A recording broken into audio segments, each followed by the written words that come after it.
don't have to making you smile as long as I can. Storm clouds are coming, and it's best if you prepare. If we get tomorrow, promise I can try. Give you love to borrow, just to get us by. And sometime when you're ready, soften up the blow.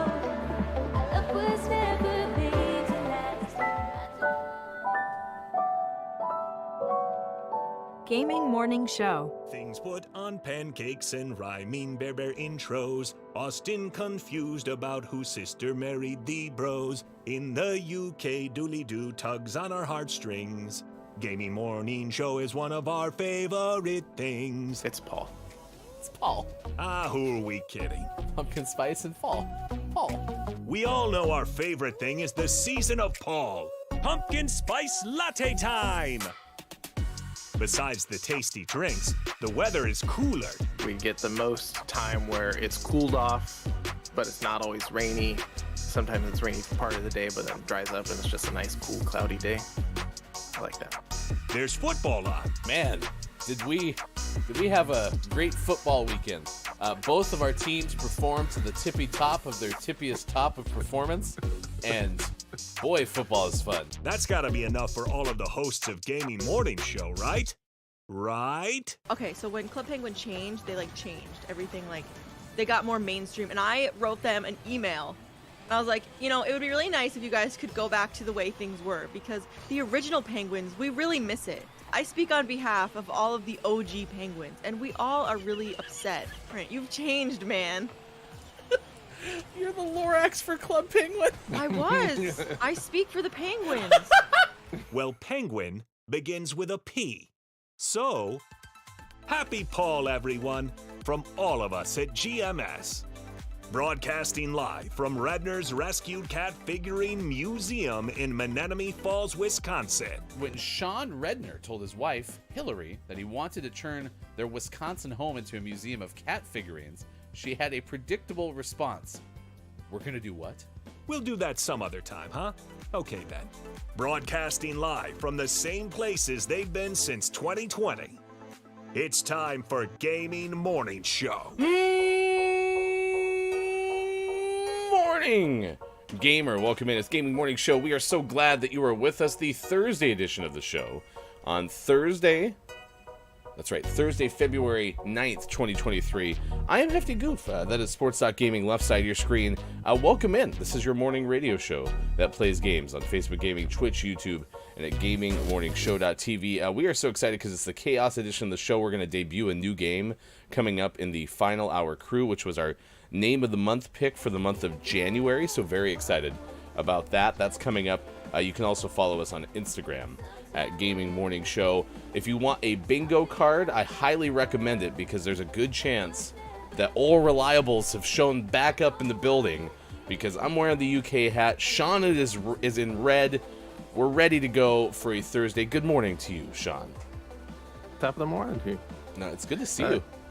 Yeah, pulled out the red. As I said yesterday, I almost wore the red on accident yesterday. So yeah, it's good to have the Flames shirt on today for the game that we're going to lose in the first 40 seconds of overtime. All reliable. I wasn't talking about my hat nor your shirt. I was talking about the fact the Flames will lose tonight, probably about 2 minutes into overtime. So, yeah, that's what we do best. Oh, K-Lav! Will someone look up the record for most overtime losses by an NHL team in history? Because I have to imagine that the Flames are flirting with that. Maybe that's all they wanted this season, was to break a record. And they looked at one that they could have more control over breaking that was doable, and most overtime losses seemed like the one. Most of them are, and why not? Why wouldn't you want to go after the obtainable ones as opposed to the unobtainable? Isn't that what they learned from Avatar? You can't get enough unobtainium. Right. Unobtainium. Did Unobtainium come back in the sequel? Is that still a thing? I haven't seen it. I don't know. I haven't seen it either. I'm excited for the sequel. Like, I want to watch Avatar and all that jazz, but I don't remember. I'm not excited about it, but that's because this version of Avatar is just the water level of Avatar, and the water level's always the worst. That's kind of really true, isn't it? Water levels in video games are kind of like, do we have to do this, really? Really, we're back in the water again. Great. That's such a good point. Well, thank you for being along for the ride. Coming up in about 15 minutes, maybe even 10 minutes from now, we'll give you the headlines you need to know video game-wise in the Gaming Morning Show Morning Gaming News. That's on the way. Birthdays this day in gaming history. If you have a birthday to celebrate, please let us know. That is coming up at 6:50 this morning. Let's say hi to those who have joined us already in chat. Scott Chick opened the doors, turned on the lights. We appreciate you very much getting the place ready for guests. First! Scott Chick is first. Drew Mega was very close after. Kate Zaid is here. Businesses is here as well. And everybody who's listening or lurking, appreciate you being along with us. Not entirely sure if Twitter Spaces is going to cooperate today. So if you look for us at Watch GMS, and we're not there, there might be a reason for that. Among the days of the day, and then I'll tell you some stories that we're going to get to later in the show. Chocolate Day, Giving Hearts Day. I'm curious if that's like candy or Kano.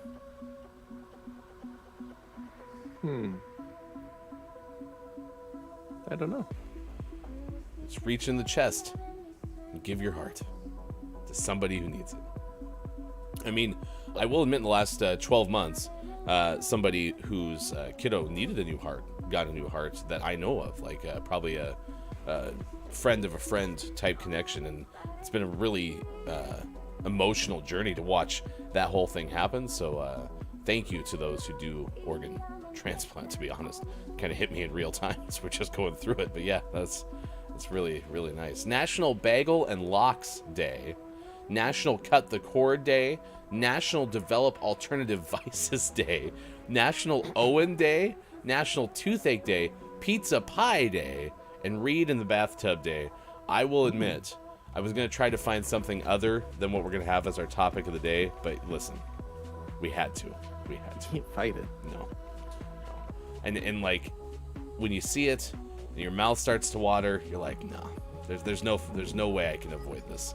Sean, chat, today is National Pizza Day. Woo! It's a great day. Yum. Great day. Lego pizza! And it falls on my day off, so I might have to have some pizza. Do I know where we're going today? I might have to have my favorite pizza today. You busy? I mean, I can be unbusy. You gotta eat sometime. Yeah, and it's got to be that. There's a few rules I follow in life, and there's got to be that. I mean, of course, I don't know if we're going to order what we want to order. Pineapple on pizza? What about black licorice on pizza? Maybe today's the day we try it. Get a bag of black licorice, and we can make a special request. In pizza, it's all about the size of the meat. Okay. Big meat. Pizza. We've been together a while. True. I think it's moments like this that make us realize, in over 2 years of doing this show, we talk about pizza a lot. We sure do. Yeah. As we should. Pizza's delicious. Every day should be National Pizza Day, damn it. It is in my heart. A calzone is not a pizza. You know, even on National Pizza Day, I'd almost say we could just count a calzone as a pizza if we wanted to, but we're not, because it's not. So I think for Pizza Day, if you are set out to have some sort of pizza and you end up having a calzone, I would still say you celebrated Pizza Day. I was going for a pizza, and then out of nowhere, this calzone just showed up. You go to your favorite pizza place and they're like, we're so sorry, all of our pizzas fell down and folded in half. Are you okay with that? And you're like, sure. You have to use a knife and fork, at least preliminarily. Okay. All right, I'll do it. All out. Coming up this hour, we'll tell you about a stowaway raccoon that leads a warehouse worker on a chase in Colorado. So that story's coming up this hour. Next hour, a spooked parrot flies 155 miles from home in New Zealand. So we got a couple of animal-related stories coming up for you at this hour. I like it. Excuse me, parrot, how would you describe your mood when you left New Zealand? I was feeling a little spooked. It's scary out there. It's spooky. I saw a parrot ghost. Every time I'd look at it, it stopped moving, and then I'd turn away, and it started coming at me. It's terrifying. It's terrifying. It looked just like me. All right, let's ask you the question of the day, which had to do with Pizza Day. What's the ultimate pizza? Kate Zaid opened up the show saying, I think I need to get pizza today as a way to celebrate this holiday. We endorse that. Share pictures Remember, in the Discord. if you're getting food, you must show and tell when you come back. That's one option for you. What kind of pizza do you get? Kate Zaid said probably something with chicken and garlic in it. If you recall, and in fact, if you'd be so kind as to go to our YouTube page and like our latest video that we just posted yesterday, it was our interview, 5 Questions GMS with Sam Proof, hosting the Cute Avalanche Super Bowl coming up on the 12th of February. That's this Sunday to help raise money for fostering kittens, part of the Cute Avalanche Twitch channel. Said that the original pizza apparently had clams and garlic. Yeah, I think that's right. Like red sauce was like the person who made it was allergic to red sauce or tomatoes or something like that. Yeah, so it was like a white garlicky sauce. Yeah. I would try it. I don't remember us sending our best people on that, but I assume Sam was telling the truth. I mean, why lie? So. Right. We trust you, Sam Proof. I mean, last name is Proof. I mean, come on. What more Sam Proof do you need? I wonder if Sam gets that a lot and was very grateful that we didn't say something to that effect. Like, question number 3, your last name is Proof. Proof it. Oh no, is that like a math thing, right? Like Right. you have to show you proof. write a proof. Write a proof, okay. Yeah. My math career was a little bit shorter than yours. I always remembered derivatives because that was the last class that I struggled with, was calculus.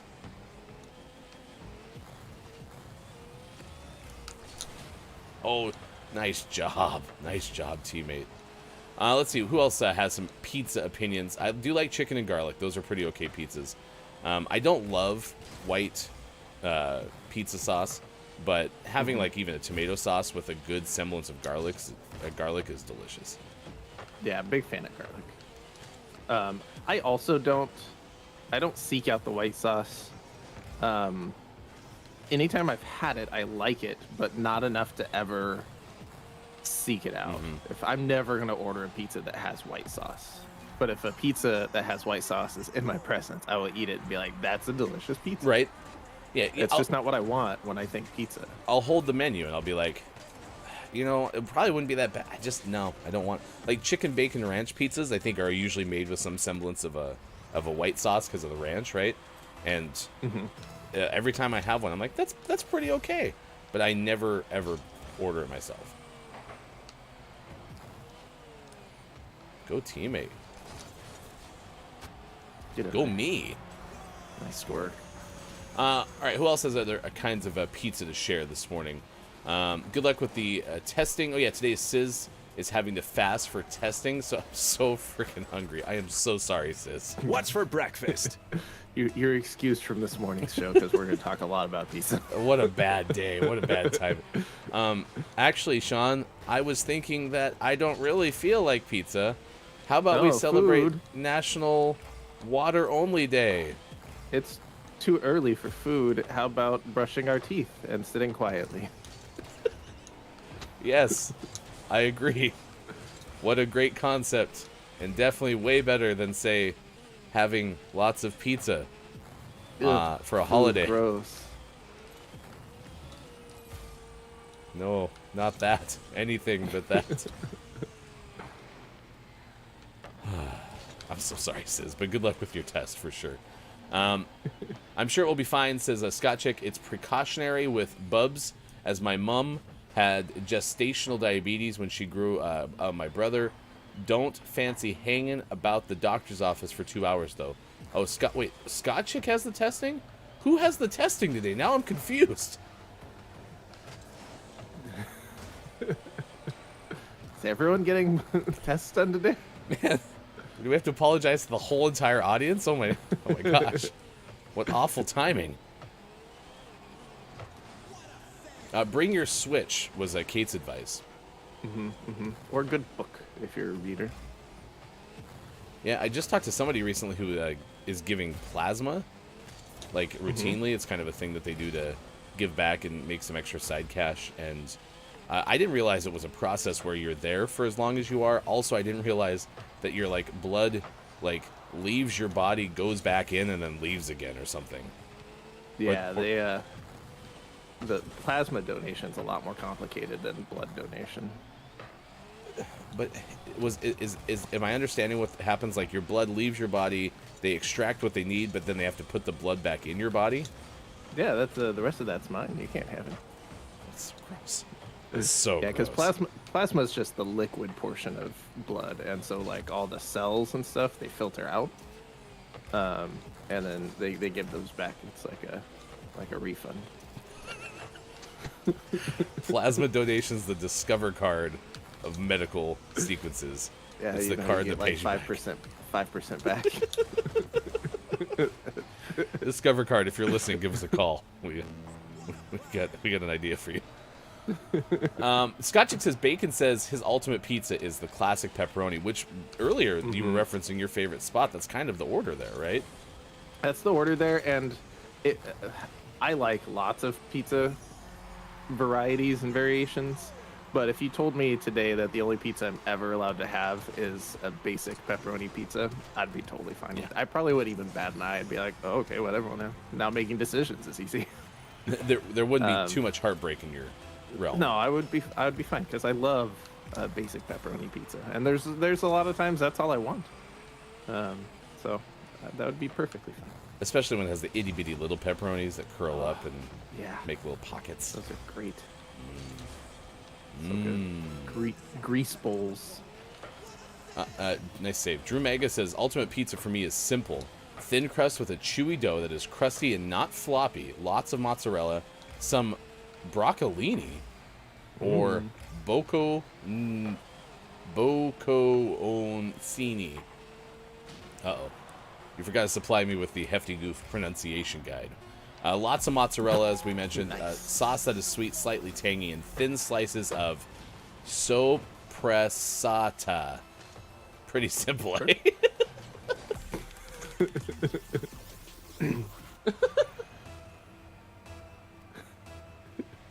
Oh my gosh, that's hilarious. That's hilarious. Yes. Boop. Get in there. Oh, nice try. Nice try. 6:25 West Coast time. It's 9:25 out east. It's 2:25 for those watching GMS in the UK. Thanks for being here. If you're playing bingo, !bingo to get your bingo card. I did score of 100 points, but Sean was our MVP. So if you have that on your bingo squares, you can check mark that off. Good morning to Carl on LinkedIn. We're doing a test today. I'm actually streaming our show onto LinkedIn on my page. So if you are on LinkedIn and you're having a chance to stop by and watch the show for the first time, hello. This is one of the things that I've been doing for some years. So good morning. Eventually, we'd like to start broadcasting the show on our Gaming Morning Show LinkedIn page. So if you, chat, are on LinkedIn and you would like to follow the Gaming Morning Show page on LinkedIn, just search Gaming Morning Show on LinkedIn. And if you are not on LinkedIn, if you are, you can also just start following it now, like if you're watching it, say Carl, for example. So it's good to see you, Carl. Thank you for being here this morning, enjoying this on my drive in New England. So thank you so much. By the way, if you ever want this show in audio only mode, you can take it as a podcast. You can also watch on Twitch and select audio only if you want to save some extra data. And usually, except for today, we are available on Twitter Spaces as well at Watch GMS. All right, we have way too many comments to catch up to. We'll get to those in just a moment. But first, we have to get the news, the video game headlines of the day. We're also going to tell you about a stowaway raccoon that leads warehouse workers on a chase. That story is coming up as well. So thank you for being here once again. As always, here's hashtag video game expert Sean. Good morning. It is Thursday, February 9th, 2023, and this is your Gaming Morning Show, Morning Gaming News. Lots of Nintendo news today, as expected. There was a Nintendo Direct yesterday that we were watching, and by we, I mean I was watching it periodically throughout the afternoon. I didn't get to catch it live, but I caught up pretty easily. And there was quite a bit in there. A lot to talk about. Some stuff we're not going to touch on, like Pikmin 4 got a new trailer and a release date. Excited for that. That's in July. But our first focus story of the day is, of course, has to be Legend of Zelda: Tears of the Kingdom. We got a new trailer for that. We also got to look at a collector's edition, and they debuted an amiibo for it, and then confirmed the release date. Confirmed the release date, not delayed. So that's good news. Still coming out in May 12th, 2023.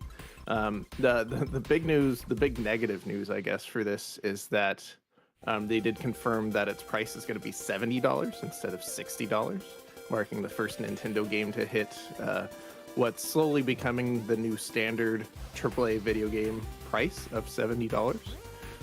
So this increase has hit Nintendo for the first time. The trailer that we saw, that you can of course see linked in the story that we provided, is fantastic. It shows some new footage, shows some neat new features, including the glider is customizable, it seems, and so can have some cosmetic changes to the glider. It showed some more mechanical ways of traveling, like a car and a helicopter, which sounds weird for a Zelda game. It works when you look at it, but just being able to say, like, oh, I'm playing Zelda, oh yeah, don't forget to go drive your car and fly your helicopter, sounds a little odd. Let's head to the chopper. It is what it is. It's bizarre. Yeah. So we're excited for this. I was late in Breath of the Wild, but enjoyed the heck out of it, so I'm excited to hop back into Hyrule and play some Zelda for sure. So are you saying that the Nintendo Direct did not disappoint anybody? I think any given Nintendo Direct has disappointed somebody, but it didn't disappoint me. I was happy with it. Look at that. Sports.gaming geared Nintendo Direct. Yeah, good Zelda trailer for sure. There was I was watching the Kind of Funny reacts to the Nintendo Direct trailers, and when they flashed the release date screen at the end of the Zelda trailer and it said 5-12-23, they were joking that it's like, see, it comes out December 5th. We wrote it the European way this whole time. It's not delayed. This was the release date. Which would be a brilliant way to try to sneak in a delay, is just be like, no, we meant December 5th. We let our UK team write the date. 5/12/2020. But no, it's indeed May, which is good, because that's soon. I may have shouted out the wrong Kind of Funny on Twitch, so I don't know what you're gonna find on the other end of that. They'll figure it out. In our second piece of Nintendo news this morning, Metroid Prime Remastered gets a surprise drop on the Nintendo Switch. That's right, they announced Metroid Prime Remastered yesterday and did the old "and it's available now" thing, which is pretty cool. It does look, it's $40. It's on the Nintendo Switch eShop. It is getting a physical release later. I don't know if they put a date on that or if they just said later. I'm not sure. But then they showed it off a little bit, and it's Metroid Prime, which was a great game, and now it looks pretty. It's rather pretty, so worth checking out. If you've never played Metroid Prime, I would highly recommend it. It is a fun game. I am getting really close to thinking about buying it and playing it, because I don't have a game on my Switch right now. I loved Metroid Prime, so maybe this is a chance to replay it before Zelda comes out in May, and then Metroid Prime 4 comes out in 2027. I can't say never. I have not played a Metroid game in maybe 20 years. I think I had a bad experience with the first one because it felt harder than most games. It was tough. Yeah. Metroid was tough. Super Metroid was pretty tough. Metroid Prime, though, very accessible, especially if you have played like first-person shooters before. The mechanics are pretty second nature, and then you just get to enjoy exploring around and shooting stuff. It's fun. That was the working title for it, by the way, was exploring around and shooting stuff, but they went with Metroid instead. Yeah, it was close. In our last piece of Nintendo news this morning, another thing that they announced and was available immediately, they've added Game Boy and Game Boy Advance games to the Switch library. This is from Marcus Stewart of Game Informer. This is after months of rumors that they were going to add these games to the Switch online libraries. And the rumors were true, which is good, but also that they were available right away. So if you enjoy some Game Boy games, some Game Boy Advance games, and you are one of the standard Nintendo Switch Online subscription tier users, you have access to those right now. And those include Alone in the Dark, The New Nightmare, Game & Watch Gallery 3, Gargoyle's Quest, Kirby's Dream Land, The Legend of Zelda Link's Awakening DX, Metroid 2, The Return of Samus, Super Mario Land 2, 6 Golden Coins, Tetris, and Wario Land 3. They also teased future additions to these lists, including The Legend of Zelda Oracle of Ages / Seasons, Kirby Tilt and Tumble, and Pokemon Trading Card Game. Those have been teased for future releases, so keep an eye on that if you're excited about any of those Game Boy games. There are also Game Boy Advance games, which I'm not going to go through all of, but it includes Mario Kart Super Circuits, Legend of Zelda The Minish Cap, and Mario and Luigi Superstar Saga. So lots of fun, in my opinion, quick games that you can just play for a little bit and then put back down because they're Game Boy games. They're small, but still fun. So check it out. I haven't done any of the like old games available on Switch. I think N64 was already on there. Probably both the NES and the SNES were too. Yep. Is that All those worth are going available. into? Absolutely. Okay. If you're a fan of any of those eras of video games or played games in those eras, it works really well. They have a good library. There's a lot on there. It's definitely worth checking out. So this is just another reason to get into those systems and play some old games. Have some nostalgic fun. I'm ready to go once they have Game Gear on the Nintendo Switch. When they bring that back. World Series Baseball, here we go. Not impossible.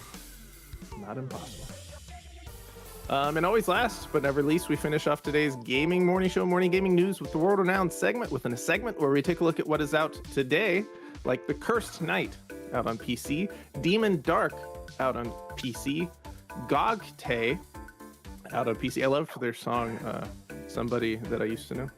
Gog Tay. Winnie the Pooh, the Serial Killer out on PC. No. Because they made the Winnie the Pooh horror movie, and now they're making a game about. Oh. Yeah, I didn't make it. Don't at me. Winnie the Pooh. Winnie the Serial Pooh. Killer. I'm gonna come murder you, Winnie the Pooh. Gross. Nice. And for the most prestigious award in video game focused morning shows, your favorite segment within a segment, today's name of the morning goes to Garbage Truck Simulator out on PC. So you want to be a garbage truck. Yeah, this isn't even you want to be a garbage truck driver. This is so you want to be a garbage truck. All right, well, congratulations to Garbage Truck Simulator. It is out today. It is our name of the morning. Could become name of the month if you believe and you try really hard and you hope and you wish. Just depends on how everything falls. It also depends on the opinion of one Sports.Gaming. But what we do know is if you're a Patreon subscriber and you would like to win our name of the month, you can go into our Patreon-only Discord and do so. We are going to play in the final hour crew a Clunky Hero, which was our January name of the month. Sean's going to take us through this game. Which system are you going to play it on? I'm gonna play it on the PlayStation just in case I run into another easy achievement list or trophy list situation. And I ask because it's available, I think, unlike many of our names of the month, it's available on a bunch of systems. Yeah, I think it's all over. Yeah. So if you would like to win it and you're a Patreon subscriber, go into our Patreon-only channel and get the answer in for our question that we posed or a requirement by the end of today.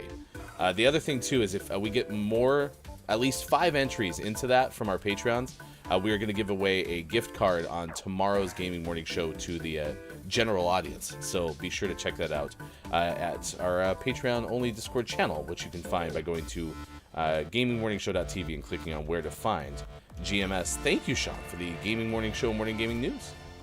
You bet.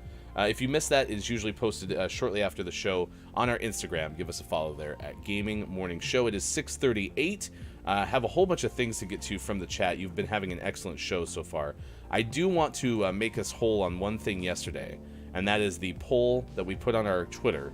Would you prefer a world where you didn't have to wear pants? Because yesterday was Propose Day, so we were asking the audience, what do you propose on Propose Day? And it was Kate Zaid who said, I propose we have a no pants requirement in this world. And if you were wondering if the Twitter poll space agreed with you, yes, it was a 7-0 shutout. Would you prefer a world where you didn't have to wear pants? So congratulations, Kate Zaid, your proposal has passed. Nice. That poll is close. All right, now you have to choose a world with pants optional, but no pizza, or a world with pants required at all times, but there's pizza. In a world where there were no pants, but also no pizza. I mean, it can't be a worse movie than Ants. That's fair. It's true. It's true. Good morning and nice chat to King Gray. Thank you for bringing first hour tacos. Also nice chat. Nice chat! To Papa Paz saying pants are overrated. It's good to see you this morning. Appreciate you being here. Somebody who never wears pants, this has been part of their thing from day one, is the one and only Bear Bear. We always wonder, hey Bear Bear, where'd your pants go? Did they go where? Yeah, that's right. Bear Bear doesn't wear pants. He doesn't need those clothes.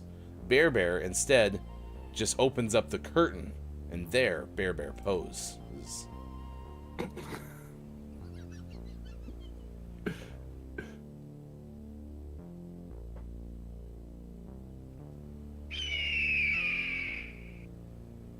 Welcome, Eagle, the Mathematical, to Gaming Morning Show. He's so fast. We are about three-ish days away from the Super Bowl, so hopefully, unlike our Cincinnati everything Bengals, the Eagles come through for us. Everything Bengals. What a disappointment. As it turns out, they weren't everything. It's sad. We're asking you about pizza. Today's topic of the day is on National Pizza Day. What is your ultimate pizza? Papa Paz says that's okay. If there's no pizza, but also no pants, Papa Paz can still have a calzone. Papa Paz gets it. A calzone is not a pizza! Or a panzerotti? Panzerotti is just like a calzone, but it's inside out, so all the toppings are all over it, and you can't hold it because there's just toppings everywhere. It's an inverse calzone. It's an outie. It's a calzone times -1. Did she just call it an outie? Maybe. All right, it's time to tell you what we're tracking. You can news if you wanna! At this hour on this morning radio show that plays games, and we're going to get back to some of your comments in chat. Again, what is your ultimate pizza? Please let us know. And thank you again to Canada for supplying the most controversial pizza of all time. Pineapple on pizza. Thank you, Canada. This story comes to us courtesy of Ben Hooper of UPI. This has to do with an animal that got onto a vehicle and got somewhere where it wasn't supposed to be. And then the Benny Hill music played and everything kind of got silly. Again, Ben Hooper of UPI has the story for us. A stowaway raccoon, leads everyone on a chase in Colorado. It was stowed away from Kentucky to Colorado on a truck loaded with pallets and ended up leading animal protection officers on a wild chase. The police department in Boulder, Colorado said in a Facebook post that employees at a distribution center saw the raccoon jump off of a truck while the load of pallets from Louisville was being unloaded. Workers called for assistance the next day when the raccoon was spotted stuck between some lumber and a wall. Hey, Sean. Yeah. Was stuck between rock of lumber and a... That's not a good joke. Never mind. I'd like that one back, please.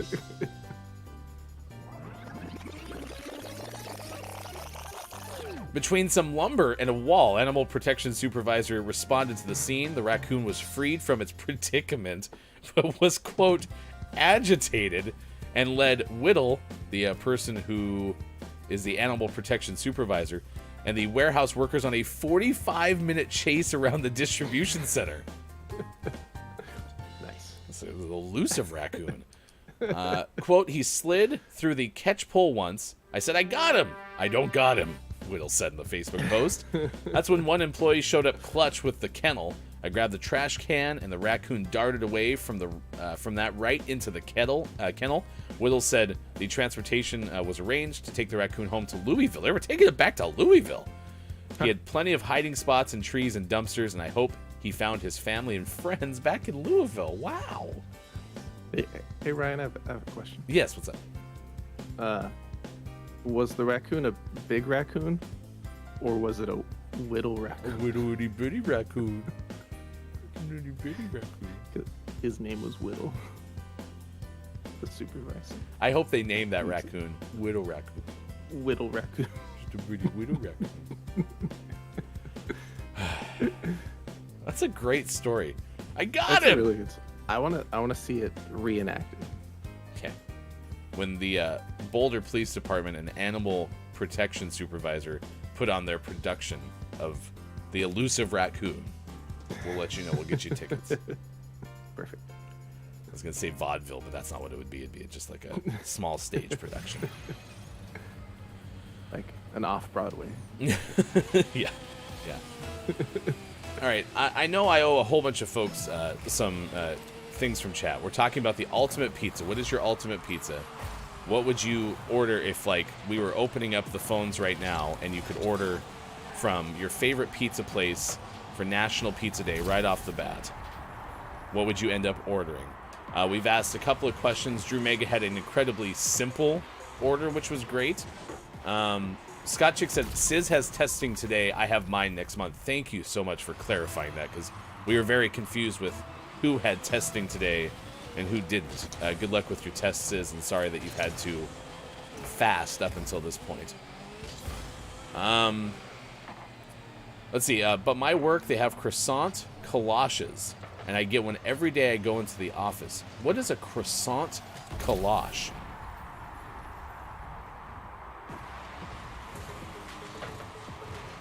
I'm looking this up right now. What is a collage? K-O-L-A-C-H-E.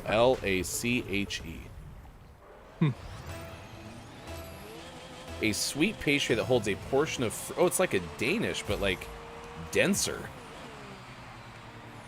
It looks like a scone Danish. Sean, I might have just fallen in love. Nice. Made of yeast dough. Common flavors include quark, a dairy product, Tavaro spread, fruit jam, and poppy seeds mixed with poedel.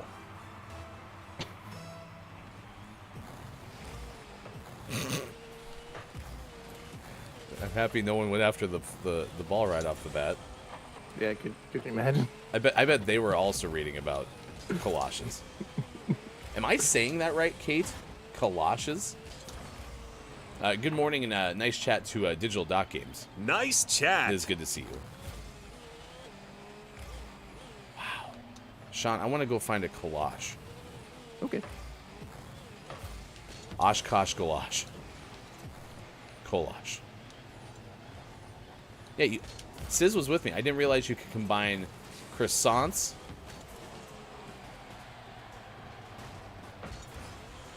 and collages. It's like when the person who made the cronut, right? Like changed the game. Kate said it's life-changing. I want a collage right now. I don't care how. I want it now. I want a collage now.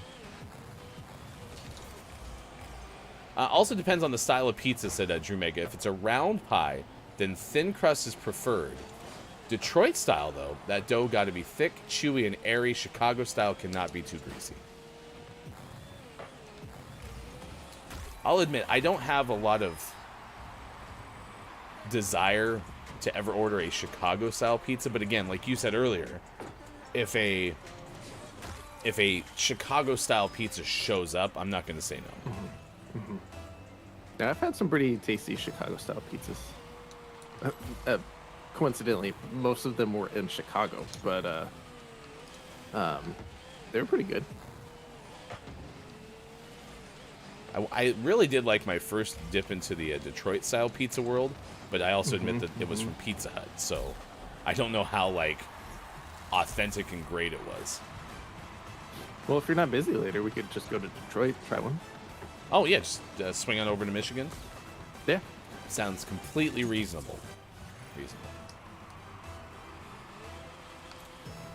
All right, any other pizza-related comments I missed? You can always throw those in there, but I think we've got a good spot. I think the unsurprising, or the more surprising thing is the fact that I learned about a new breakfast pastry, and I'm very excited about it. Collage. I mean, listen, we had croissants as a talking point recently on the show, and I love croissants. It's one of my favorite, like, sandwich vehicles, so to have it be a breakfast pastry, too, that's why I like Danish so much.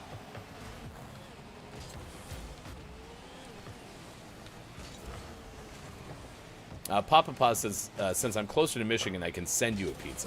That would probably be more efficient. Sean, Papa Pa is going to mail this one. Oh, perfect.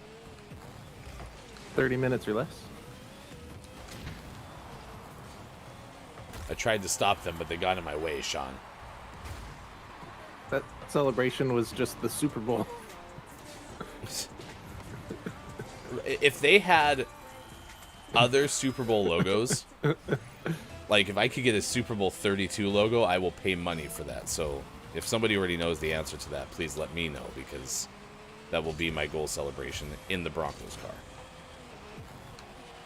car. Digital Doc MD, like I said, good to see you this morning. Someone said something's really messy. Oh, the inverted calzone sounds very messy. the Audi. The Audi. If we decide to expand the GMS food complex again, that's what we could do. Is we could order make a calzone place, but then you would order just an innie or outie.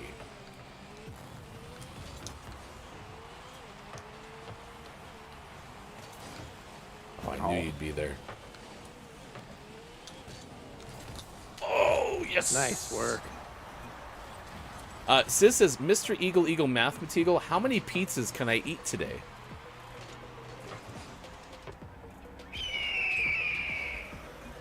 Three.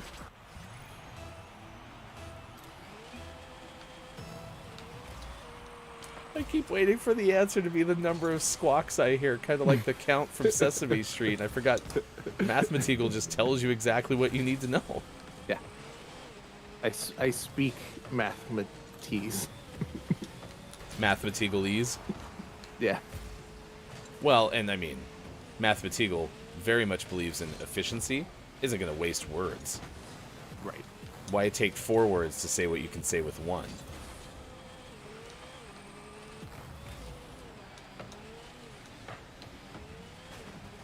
I am so sorry. I'd like to apologize for everything that happened in that sequence.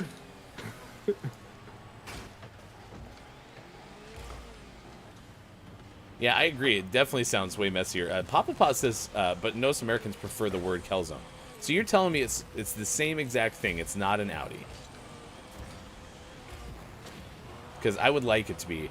I don't understand why you'd want like a brick of dough in the middle of all your toppings, but I mean, it's pizza. Have it your way.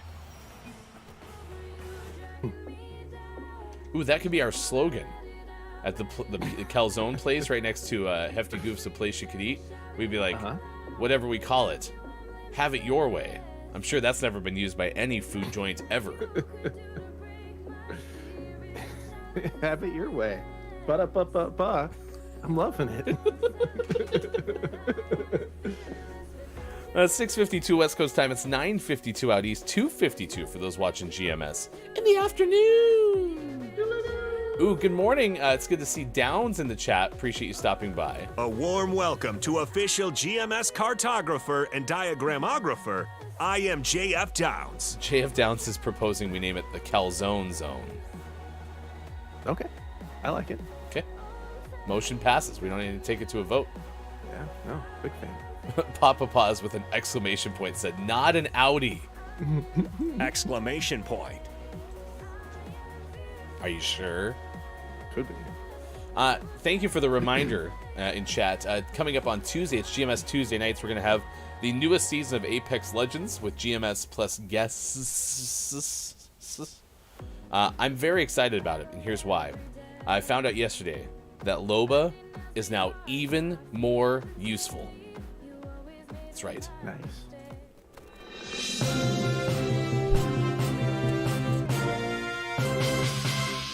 This just in, even though I already told you I found this out yesterday, but this just in.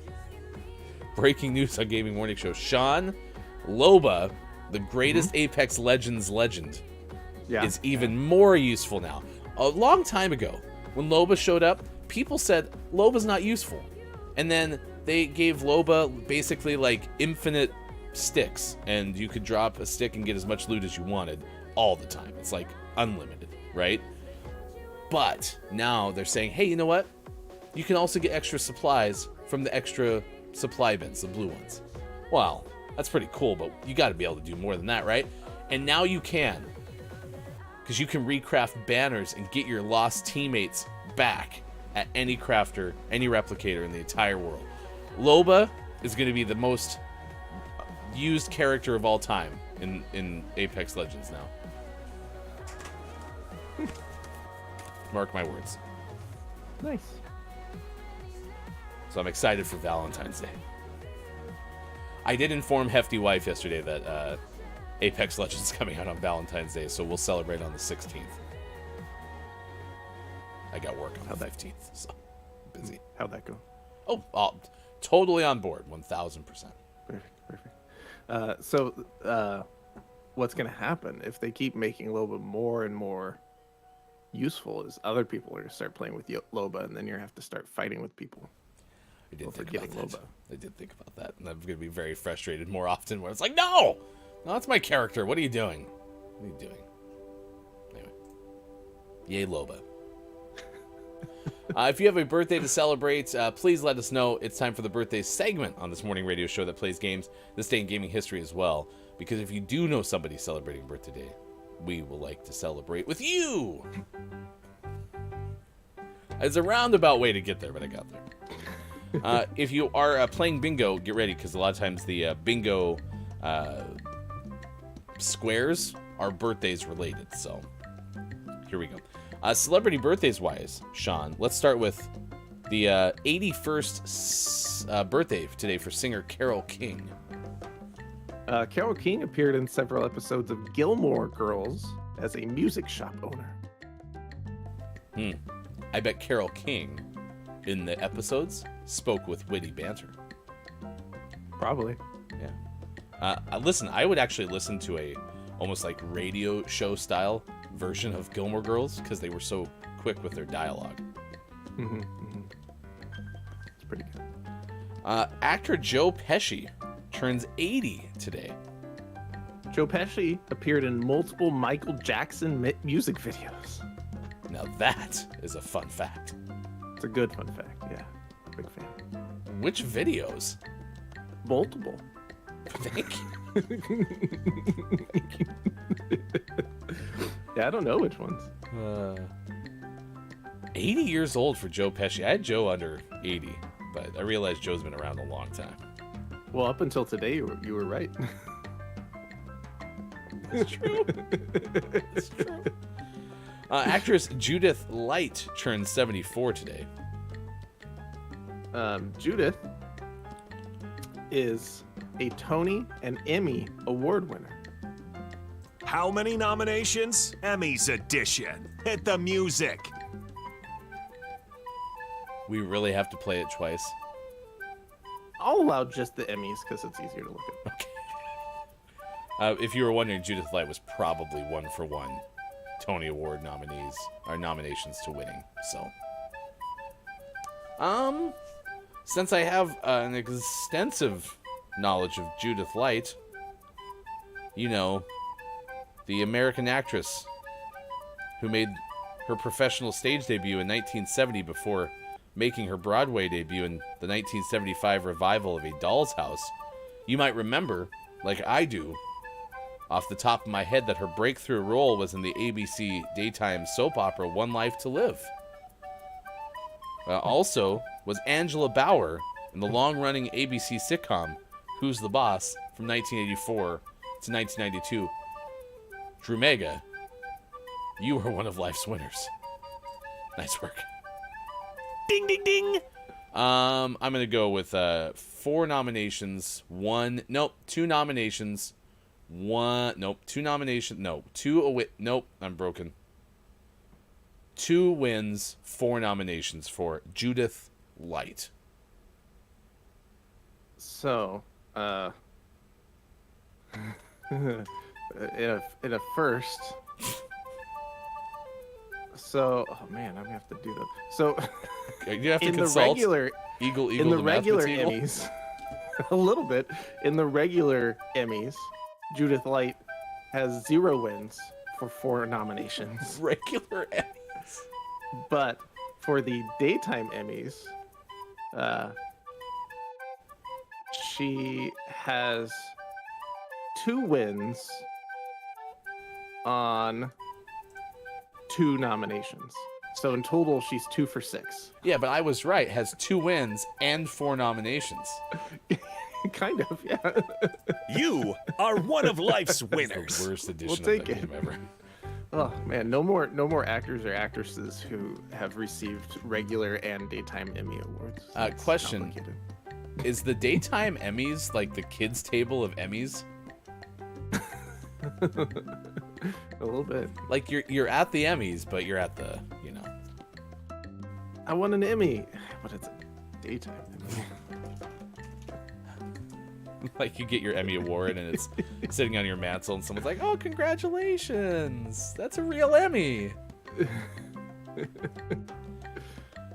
Actress Zhang Ziyi turns 44 today. Yeah. She directed her first feature in 2021. You go figure out what it is. We're not gonna tell you. Siri made me think it was Zhang Ziyi. Perhaps. Could be.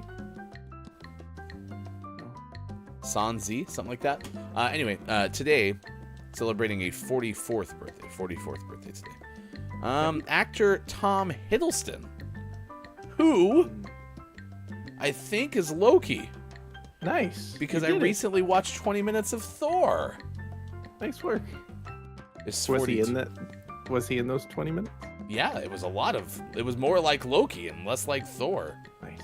Tom Hiddleston's great. He also once appeared in an episode of the British series Top Gear. I liked the British series Top Gear. I wish I had found it earlier than I did. A couple days ago was Rose Day. Today is actress Rose Leslie's 36th birthday. And Rose is married to actor Kit Harington. They married in 2018. You have the bingo square. That's all about who they married as opposed to themselves. You can let them. You can mark that up. Be Still My Heart. Actor Michael B. Jordan is 36. Big fan. One of his first TV show appearances was in an episode of The Sopranos. I'm sure I could look this up, but I wonder if Michael B. Jordan used to just go by Michael Jordan. I was like, listen, if I actually want to continue down this path, I gotta have something to differentiate me from the best basketball player of all time. What do you think the B stands for? And do you think he momentarily thought about going by middle name, last name, or first name, middle name, as some actors do. I don't know the latter answer, but I'm going to go former. Michael Better Jordan. The B stands for Bakari. Michael Bakari. I like that middle name. Bakari Jordan. Nice. Good morning to Element of One. Nice chat. Good morning to Quiet I'm Gaming as well. Nice chat. Had some votes for Bartholomew. Bartholomew. No, not Bacardi. Quiet. Although if that is Michael B. Jordan's middle name, I wonder if Michael B. Jordan would ever consider a sponsorship with Bacardi. That'd be close. We got a hustle. This day in gaming history, Sean. 2 from before 1995. So 2 rapid fire editions of Lawsuit or Not a Lawsuit. The first was from 82.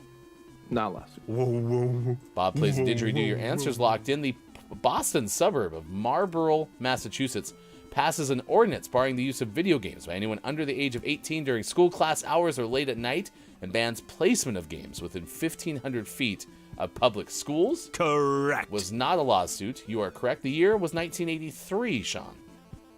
Not a lawsuit. Bob was ready to play the didgeridoo before your answer was locked in. You said not a lawsuit. Atari announces my first computer keyboard component for the Atari 2600 game system to turn it into a home computer. Featured 8 kilobytes of RAM, expandable to 32 kilobytes. The system is to be shipped after September for $90. Correct. 2 for 2. A quick lightning round performance from Sports Gaming. In 1996, before Bandai Digital Entertainment even got a sniff of Namco, the Bandai's Digital Entertainment division unveiled the Pippin Atmark video game system in Japan. System licensed from Apple Computer, comes with a keyboard, mouse, and modem for internet access, plugs into a television. In 2004, Nintendo released Metroid Zero Mission for Game Boy Advance for $29.99. That same year, Nintendo releases the limited edition two-tone Onyx Platinum Game Boy Advance SP in the US. That same year, Square Enix releases Final Fantasy Crystal Chronicles for GameCube. And then a pair from 2010, Electronic Arts releases Dante's Inferno for PlayStation 3 and Xbox 360. And also 2K Games releases BioShock 2 for PlayStation 3 and Xbox 360. What a day. Both great games. Yeah, those were both 2010 as well. Yeah, and if you were looking for those Onyx Platinum Game Boy Advances, it was a good day as well. A lot of this is a high-quality day in gaming history. Yeah, good one. All right. Coming up next hour on National Pizza Day, we give you 10-ish pizza hacks that will make your next pizza night better. Hacks. H-A-X. Hacks. Like an aimbot. Yeah. But for pizza. Aimbot for pizza. That's coming up next hour. We'll also have sports. Sports. Thank you for being here. It is the Thursday edition of this morning radio show that plays games, and we are on Facebook Gaming, Twitch, YouTube, and at gamingmorningshow.tv. It is February 9th, 2023.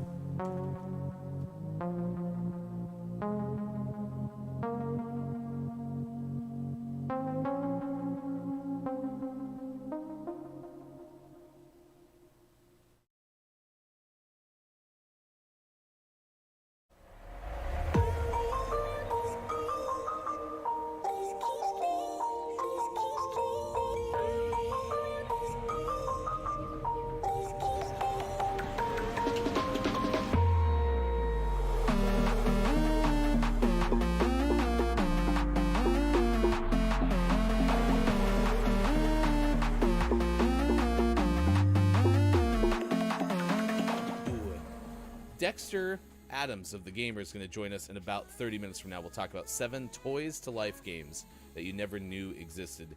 That's coming up in about 30 minutes from now. Our first birthday today, celebrity birthday, singer Carole King turns 80 today. Inducted into the Rock Hall for a second time last year. That's the Rock and Roll Hall of Fame. Why do you get in twice? Maybe as a member of a group or something like that? That would be my guess. Yeah, it has no specifics, but my guess is she got inducted as like a solo performer and then part of a group. Gotcha. Today is actor Joe Pesci's 79th birthday. release his first album in the 60s? What? What? Who's locked in? Ding!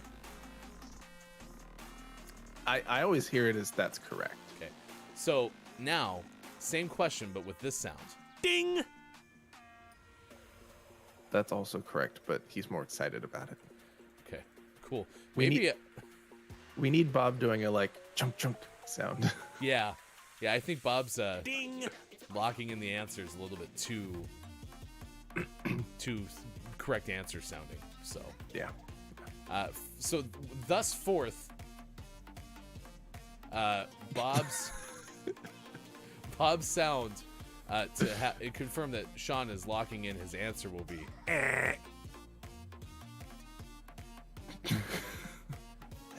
Even though that sounds like you're just wrong. 1983, lawsuit or not lawsuit? Not a lawsuit. No, that's not any better. Dr. Squash soap because look, it's my go. Are you out of coffee already? No, I just started coffee. Oh, okay. How's yours? It's pretty good. You were right. Cedar citrus. Remember yesterday you kept giving me Dr. Squatch soap and kept turning into $20? Well, yeah, it was because it was That's Laugh pretty and cool. Get Rich Day. That's right. That's right. So, It was a fun time. should we see if it works today? Sure. All right, here you go. Dr. Squatch soap to you. Thanks. Oh my god. I'm gone.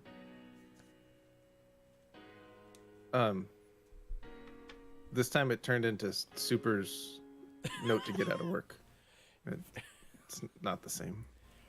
If anyone would like a doctor's note to get out of work, please consult us. We're happy to help. So, It's a see-through note. I can see right through that note. But Listen, it is pizza, and like I said, every pizza has a place. But you know, their cheese sticks are amazing. Their little like deep dish pepperoni sticks are amazing. Mm-hmm. Have you had those? Yeah. They're kind of sauceless, and then you dip them in. Their marinara is awful. Listen. I used to work at Pizza Hut. I know what that marinara is made out of. It's made out of sugar and a single tomato. You should have saw it. We'd open up the vat of marinara, and we'd pour a bag of sugar in there, and then we had one tomato plant right next to the thing. That plant was started every single year and lasted the entire year because we'd just take one down. It was a cherry tomato. Put it in. And the Rockies showed up. So could you imagine Colorado being like, hey, come on down to Dennis Eckersley night at Coors Field? Yeah. Last but not least, your scores from yesterday. Your Portland Trailblazers lost 113-95 in Portland to the Orlando Magic. Magic's 13th win of the year. And the defending champion Milwaukee Bucks beat your Los Angeles Lakers 131-116. So I'm really Trailblazers. It's hard being a Trailblazers fan. I'm really enjoying saying your. I think people have caught on. More than I think I thought I would. Really enjoyable. Tonight, your Calgary Flames play the Vegas Golden Knights. So. Is that in Vegas?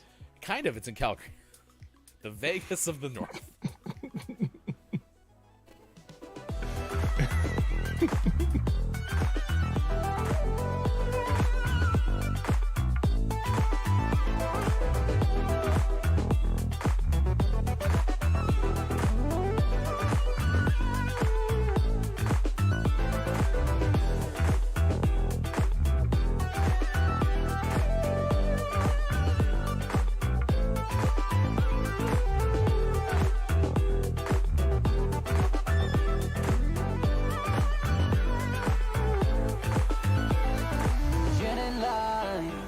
Coming up on Gaming Morning Show, list of the day and sports. Become a Patreon. Join our Discord. Go to gms.watch and click on where to find GMS. And find GMS on Facebook Gaming, Twitch, YouTube, and GamingMorningshow.tv. and put it on a pancake. Time for hour number 2. Right now. Morning, gamer. Welcome back. Gaming Morning Show continues. We are so thankful that you're with us on this Thursday, September 9th, 2023. During the break, we played some clips from last year's show. Sean, I don't know if you remember, birthday celebrator today, Joe Pesci, who turns 80. Well, last year turned 79. No. Yeah. Sequential birthdays for Joe Pesci. Is that the first time we've had that happen? Maybe the only time we've ever had it happen. And what's interesting is we talked about how we were surprised that Joe Pesci had whatever Joe Pesci's fun fact was today. Appeared in multiple Michael Jackson music videos. Last year we were surprised about Joe Pesci's multiple musical albums. Oh, yeah. I forgot about that. Joe Pesci, the true man of mystery. Who knew? That's awesome. Who knew? Good morning and nice chat to Austin Attack 12. Nice chat. And Groggy or Die, thank you both for being here. Today is National Pizza Day, so we're asking you the question, what is your ultimate pizza? What would you like to see on a pizza that would make it the best pizza you could possibly imagine ever having in your life? Last year also, Dungeon Master KJ, who's head of culinary arts at GMS, had said something about calling those little itty-bitty pepperonis that curl up and get filled with the grease, pepperoni. So I think we could actually put pepperoni on the menu at Calzone Zone. And then I like that. what if we at Calzone Zone? What if we made a like animatronic Bear? Oh. Bear likes that idea, so I'm on board. Yeah, Okay. I think that's fine. Animatronic. Where's your scares shirt, me, Bear but, Bear? I'm sorry, Bob scared me. What'd you say? Animatronic in general is a little spooky, but I think if it's Bear, it'll be okay. Bear could serve Bear's beers at Calzone Zone. Nice.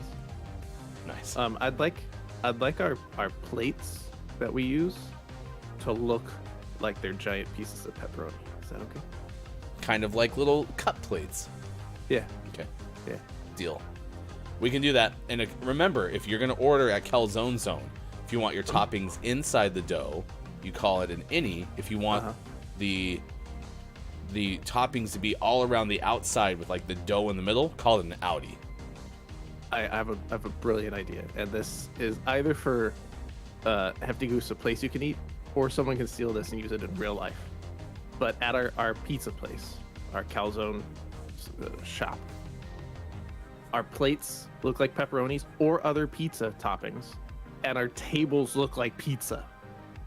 And when you sit at the table, the plates go on the pizza, and it looks like you're at a giant pizza. It's brilliant.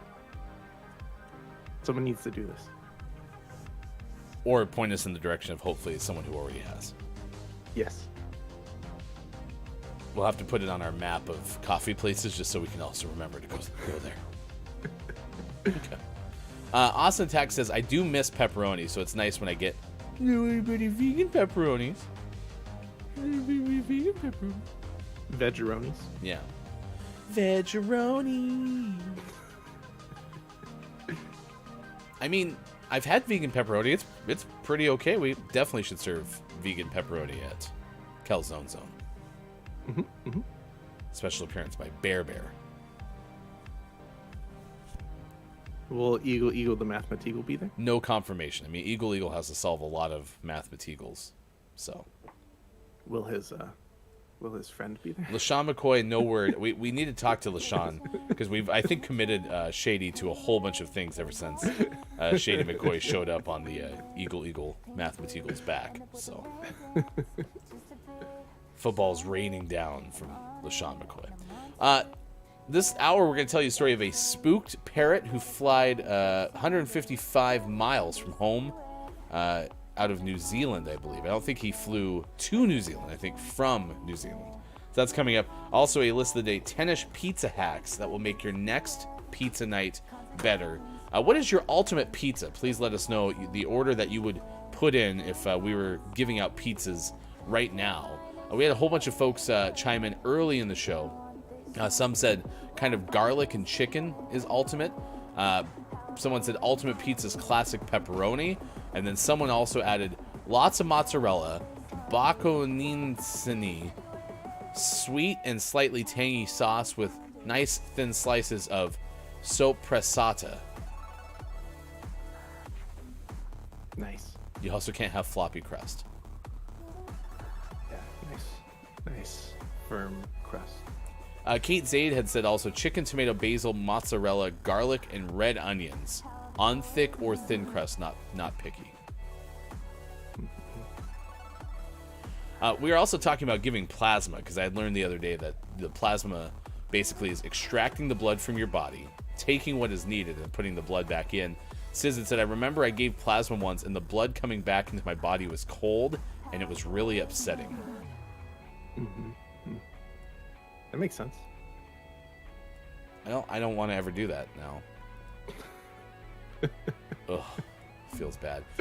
I think my takeaway already, though, this morning is going to be kolaches, which is basically already its own thing, but you can do like a cronut to kolaches, which is a combination of a croissant and a collage. Although that sounds like a Danish.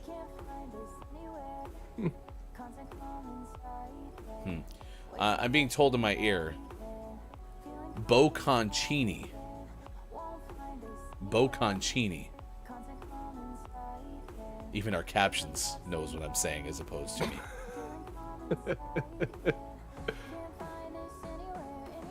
Sis also is telling me in my ear, kalachi.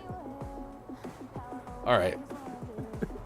I think we're going to mark this up to 270. I think I've said way too many things wrong this morning. Bob, what's the official mispronunciation counter at? 270. Okay. Moved it on up. Man. Moving on. Old dependable. Death, taxes, and Hefty says stuff wrong.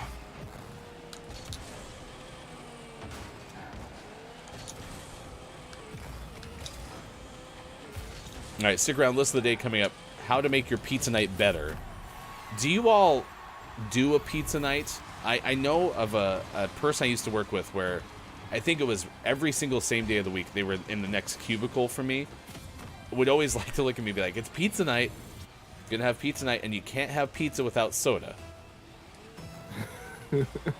I remember this distinctly, and it was always a big moment, and I was happy for their family every single time it happened because I also like pizza and I also like soda, so I was on board. But I don't think we have a pizza night in our house. We usually have a call Sean and be like, do you want to go have pizza tonight? Yeah. We don't have like a standing pizza night, no. It's usually more impromptu, and it's usually lately it's been nights where we have planned on doing leftovers and then we don't have enough leftovers. How about pizza? You overestimated your leftover inventory. Yeah, and that happens sometimes. But pizza nights are always welcome. The choreography on this goal is amazing. Don't touch the floor is lava. Wow. So you were tricking him so that I could get in there. Yep. I definitely was not trying to get to the ball. Let's see. We've talked about the Gaming Morning Show Morning Gaming News already. We'll give you some extra information about National Pizza Day. It was one of those topics where I think National Pizza Day will just always be every February 9th show because, like, I didn't want to pick it again, and I'm assuming we did pick it last year just because it's Pizza Day. But, man, what a great topic. It's like irresistible. It's tasty. Do you think I'll ever remember that it's on February 9th? Nope, not a chance. It'll be a surprise every year. But I'm sure there's another, like, national put a pizza in your mouth day. Like, there's got to be other pizza-related holidays. Although today is also Pizza Pie Day, so in case you were wondering if you could only have individual slices on Pizza Day, no, you can also have a full pizza pie. especially if the moon hits your eye. Because that'd be amore.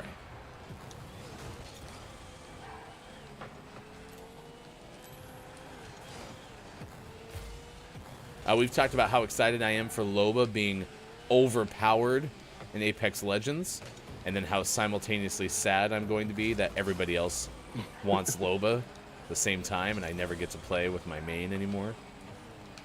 I mean, you were absolutely right. Like, 1 out of, like, maybe 10 games, maybe 15 games, I don't get to play with Loba. As it stands right now, that's probably going to change. You know, now that she's the best character in the game.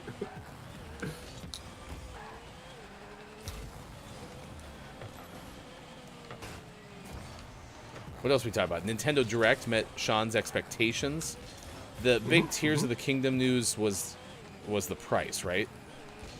Yeah, the price, new look at hello, new look at the game, and confirming the release date. Which, you know, in this day and age, anytime we think we know the release date and they're going to talk about a game, I'm always prepared for a delay of some sort. But it didn't happen this time. Nice shot. Good morning, Glenn. Oh, Arturo's here. If you have Arturo on your bingo card, Arturo has shown up spontaneously. You can do ! bingo to get your bingo card and play along with us. We're doing kind of a beta test to see, you know, if bingo cards are worth adding to the show, if that's something you would want. Could we come up with a prize for them?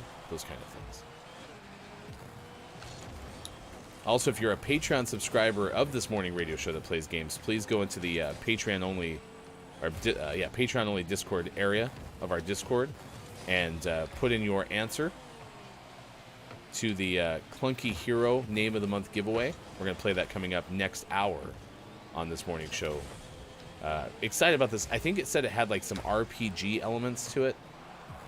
Yeah. Yeah, we'll see. I still don't know much about it other than what the basic artwork looks like. Yeah. The garbage can over the... No, it's like a bucket over the face. That what makes the hero clunky. Maybe.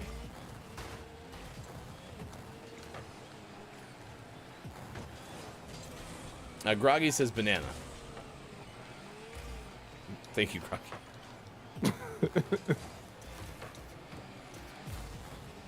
I'll be here for a while. Don't mind me.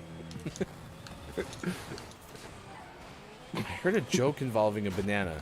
Oh, hey, Sean. Go. Hey, Sean. Yeah. The other day I was in my music theory class. They brought out all of Beethoven's, like, journals and music from the past. His manuscripts. Yeah, some of those things. Exactly. It was really cool and all, but the thing that I was amazed by is that on every single page, Beethoven kept mentioning their favorite fruit. Yeah. Kept saying. What was his favorite? It's funny you ask. It kept saying banana na na. Banana na na. Banana na na. Banana na na.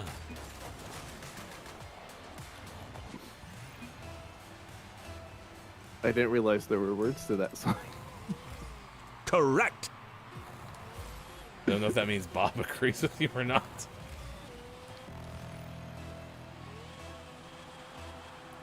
Banana. Banana. It was like almost like the lyrics to Getting Jiggy with It. Na na na na na na. That's actually what Beethoven was going for, but everyone just assumed it was na na na na. Where's the Beethoven Will Smith mashup that we didn't know we needed?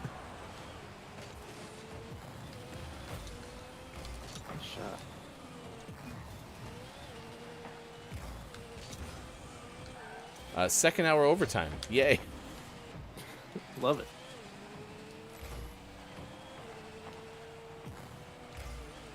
Thank you, Groggy. Banana-na-na. I feel like, honestly, every time I hear banana-na-na now, my brain goes to, like, Minions. Because I feel like they had something to do with bananas. Yeah, they did. Are the Minions the Gwen Stefani of cartoon characters? No? Thank you for at least understanding the direction I was going with that.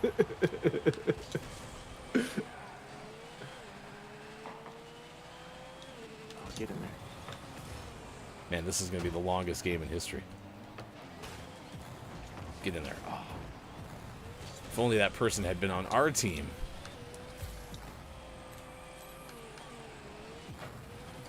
We do have a list of the day coming up after this, I promise.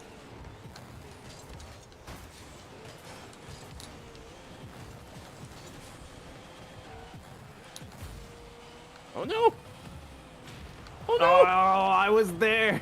And I got blown up. Thank goodness they screwed it up, because, yeah, we were in some deep trouble right there.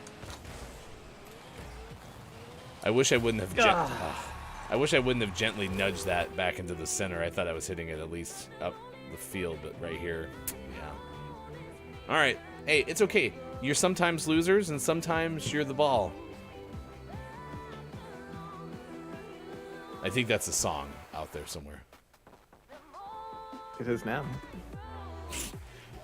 Good morning to Groggy Your Die, as I mentioned in the chat. I mentioned Selena Gomez, and that's maybe a callback to yesterday when I could not remember the name of Gomez Adams for a whole half of a show.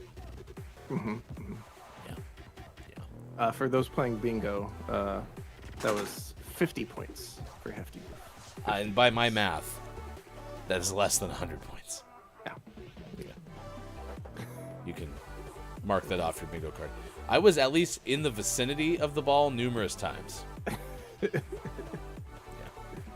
if I score less than 100 in Rocket League, you can mark that off your bingo card. Exclamation point bingo. If you would like to play. 7:29 West Coast time. It's 10:29 out east. 3:29 for those watching GMS in the UK. All right, let's do a list of the day. This comes to us courtesy of One Good Thing by Jilly.com. Yep. Okay, let's count it. That is a unique and or wacky URL. You can mark that down as having a list of the day website that's wacky or unique. 10-ish pizza hacks that will make your next pizza night together and chat. If you next pizza night better rather. If you have a standing pizza night that you make your own pizza, I would love to know about it. And then also, if you ended up having, a pizza like delivery party often, then I'd be fine with that as well. Either way, it'd be okay. Mm-hmm. These are 10-ish best pizza hacks you'll read all year. Nope. These are the 9. Nope. These are the best pizza hacks you'll read all year. That's the name of our list of the day. Did I get it right? Yeah. First try. I think any of those work. Jill Nistel in January of 2020 wrote these. There are many different ways to enjoy delicious pizza. In addition to good old-fashioned delivery, you can also get frozen pizzas, take and bake pizzas, or you can even make it yourself. No matter how you prefer it, here are some hacks that will make that experience better. 1. Frozen pizza portions. Okay. Do you like reheated pizza? I'll eat it. It's not my favorite. Yeah, I don't like it either. Now, we got the air fryer, and that has definitely bumped up the reheated pizza game because it comes out very crispy. This person says some people just don't enjoy reheated leftovers. So when it comes to cooking up frozen pizza, you may wind up with leftovers and aren't terribly thrilled. So here's an idea. Cut the pizza before cooking, and then you can just cook as many parts of it as you want. If you want to cut it into thirds, maybe make a peace sign with it or something, it's completely available. How on earth do you get a cut? How can you cut it when it's super frozen? Really sharp pizza cutter, or let it warm up a little bit. Oh, that's true. It probably wouldn't take that long, right? for example, if your pizza is frozen solid, leave it on the counter for a few minutes before cutting. The job will be much easier once it's softened up a bit. It sounds like Jill wrote that, didn't Jill? Yeah. Oh, it was in parentheses though, so that was just for us. I would have called Elsa if it was frozen. 2, Number 2, use a pizza screen. It's where you're trying to drive into the key, and you get another player to get in the way, and you just go around a little pizza screen. Switch. If you like your crust crispy and evenly cooked, you cook it on a pizza screen. It's a mesh pan that will increase the amount of airflow underneath the crust. You can also use a pizza stone to achieve similar results. Pizza stones are quite heavy, and pizza screens are relatively light and easy to store. So choose what works best for you. Unless that pizza screen is set by the one and only Shaq. then it's a pretty That's hefty a screen. pizza screen. Yeah. It's a very punny edition of this morning radio show that plays games. And if for me to point that out means it's extra punny. 3, Crispier crusts. If you'd like them to be crispier, use olive oil. Pastry brush works really well. Just kind of put it around the edge and bam! Crispier crusts. 4, Number 4, better microwaved pizza. When you're reheating leftover pizza, use the microwave, but it can alter the texture. So to fix that texture, at least a little bit, place a glass of water in the microwave along with the pizza. The added moisture will keep it from getting all bleh. Is that an official term? Yeah. Nice. 5, All right, this is my favorite one so far. Keep it warm. You're driving home from carryout. Put on the seat warmer to keep your pizza warm. You must have seat warmers to qualify for this hack, but I don't think this is going to be true. But the seat warmer will help keep your pizza nice and warm on the journey home. It'll probably keep it warmer than it would have been, but Right, it's a negligible difference, but technically it will keep that bottom pizza slightly warmer because it'll lose less heat into the seat as the seat is already warm. what if you then do, so you leave the house, turn on the warmer on the way there. That's important because then it's preheated. Get it hot. Yeah, preheat your car. Excuse me, we're having pizza tonight. Could you preheat? Oh, you want me to preheat the oven? No. Okay. And then you get one of those like covers, and then you put the pizza on the seat, and then you cover it up, and then it's like a heat dome. Yeah. What Dome brilliant. was my band name in high school. 6, Number 6, crust croutons. If you have uneaten crusts and you don't want them to go to waste, chop them up and then put them on a sheet pan and put them in the oven for a few minutes. Toast them up. Now you have some pre-seasoned croutons that you can add to your next salad. No word if they'll make the post-seasoned, but at least before the regular seasons starts, they'll be ready to go. 7, We're holding on for dear life. Extra crispy. Fans of extra crispy pizza crust, there's a simple way to ensure crispiness for pizza you bake at home. Before baking the pizza, grab a fork and use it to poke holes in the bottom of the crust. The holes in the crust will allow more steam to escape, drying out the crust and making it extra crispy. Cooking a frozen pizza, ?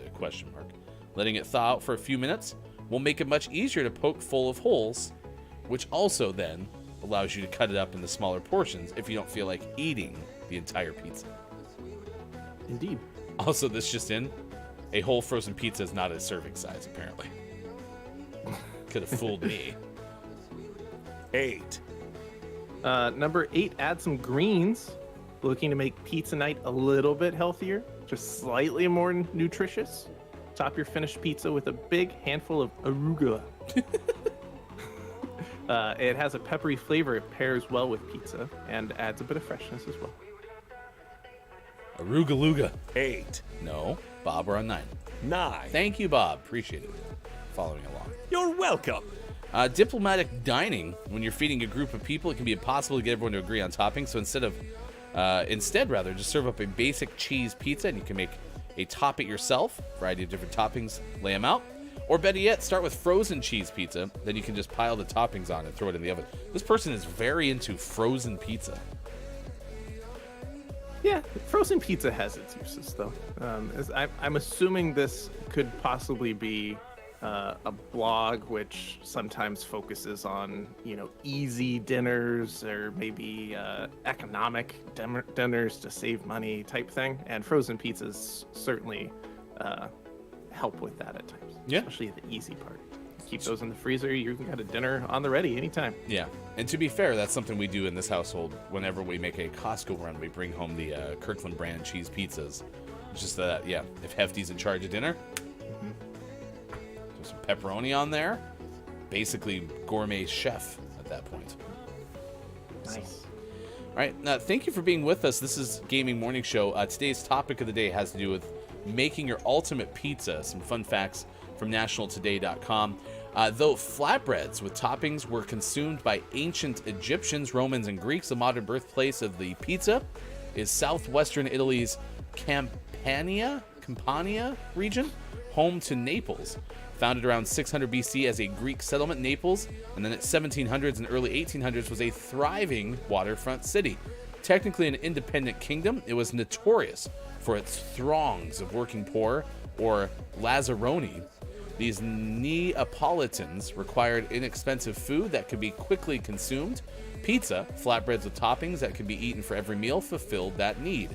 These early pizzas featured tasty toppings such as tomatoes, cheese, oil, anchovies, and garlic. More well-off Italian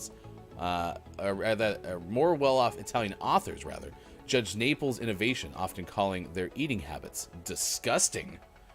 Quit looking down on us, Naples authors. Napothers.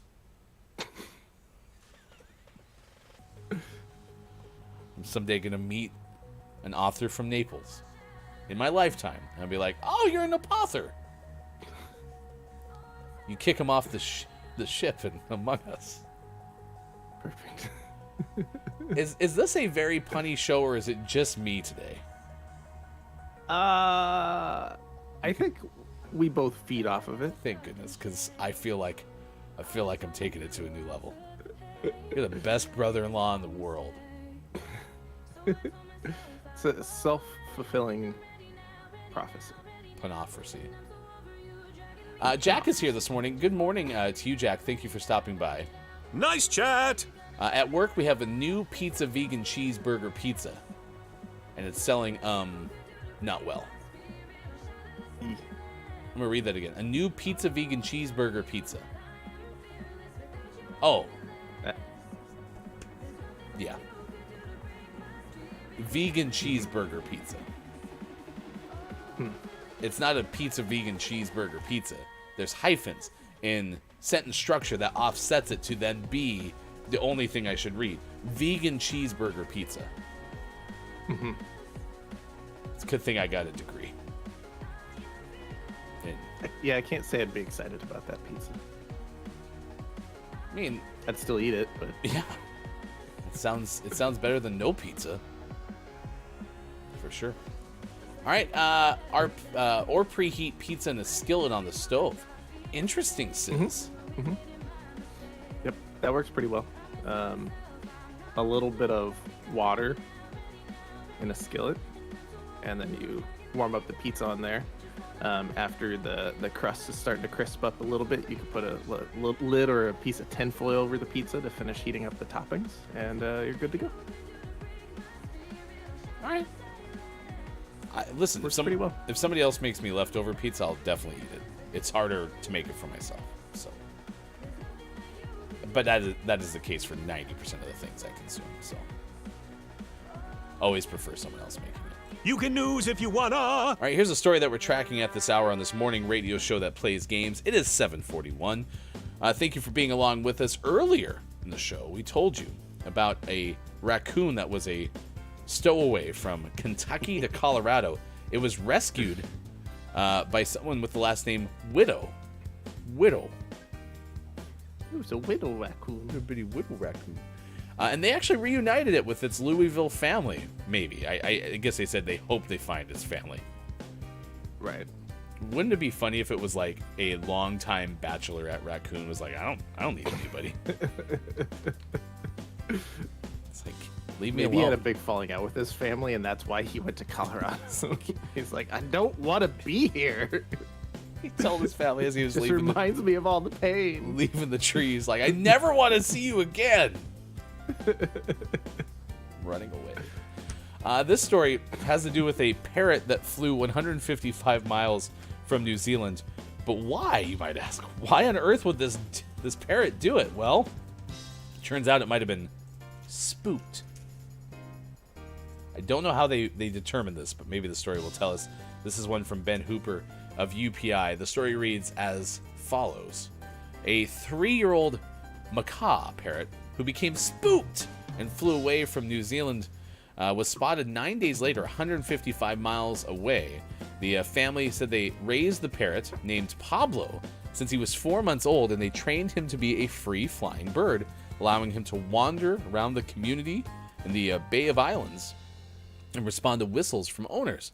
The couple said Pablo fled the area 9 days prior when he was spooked by a neighbor. The owners and their son traveled 155 miles to East Auckland after numerous reports said Pablo was sighted in the area. Quote, there are not that many free-flighted macaws around. So we just looked at each other and said, we've got to go. Okay. The couple said Pablo's movements in the past couple days appear to be centered around Pigeon Mountain, the Auckland suburb of Half Moon Bay. Quote, we've had so many close calls, especially yesterday and the day before.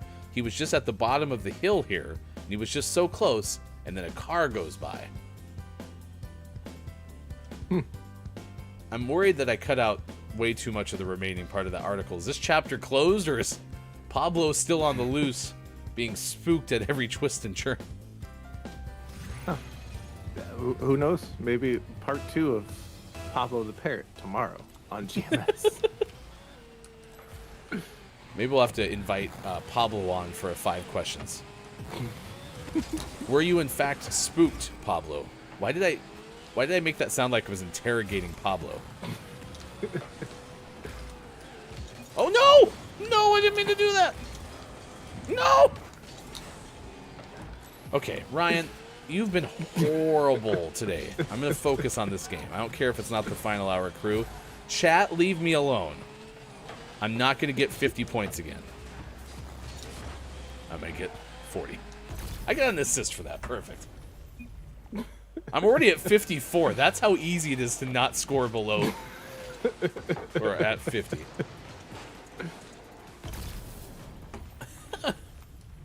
I didn't realize 50 points is that bad.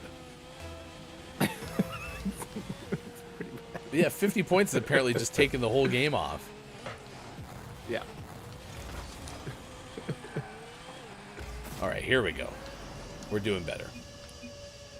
Yeah, I don't know if I'd be in the business of wanting to have a free-flying macaw. But I'm sure, you know, people who are more experienced with birds understand what to do, so.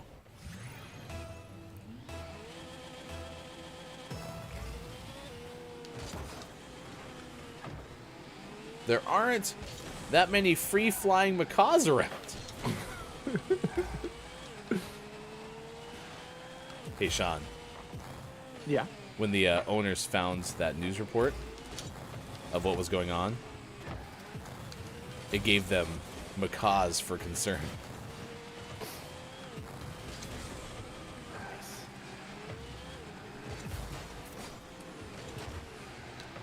Macaws. Good morning to Dungeon Master KJ. It is good to see you. Thank you for being here. Nice chat to you. Nice chat. Dungeon Master KJ, a year ago on National Pizza Day, which it is again today, and we're asking you, what is your ultimate pizza? Coined the phrase, or shared the phrase, pepperoni.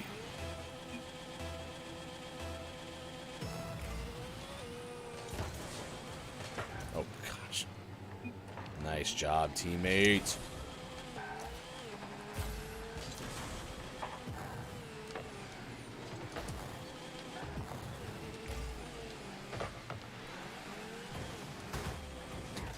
I do want to say that I think last year we did get the best pizza place in town on February 9th. That sounds right. And you're off today, you said. Yep. So kind of a blank slate for when we could go? Yeah, I think so. Okay. Yeah, I don't think I have anything planned other than getting kids. I'll have my people call your people. KJ says, wait, what? Say that again? I missed it. So last year on this same show, February 9th, you said pepperoni to refer to the itty-bitty widow pepperonis that kind of curl up and then get kind of greasy inside. You mean delicious inside. Yeah, otherwise known as the greatest pepperonis of all time.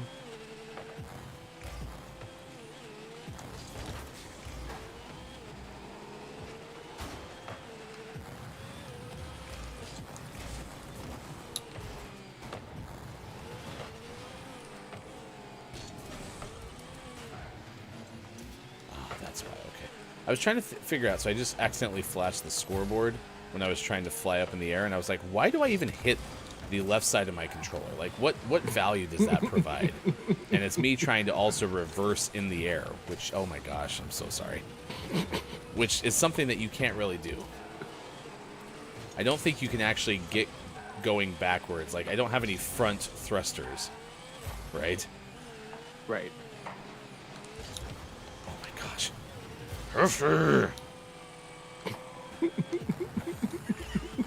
I like how you have not been critical of me this morning. I'm mad at myself.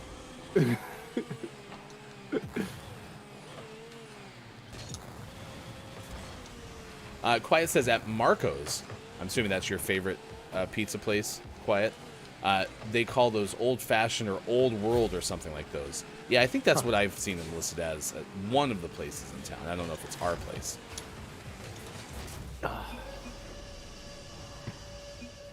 Don't watch this replay. Don't watch it. It was my fault. Yeah. Our teammate also could have, like, I was set up for that save, and you guys were both there, but our teammate in particular, had he just backed off and let me get the save, he would have been there for the rebound. So I actually blame him more than you. Woohoo! Which our teammate is kind of, he wants to do everything, and he needs to just, like, trust that we can do stuff too.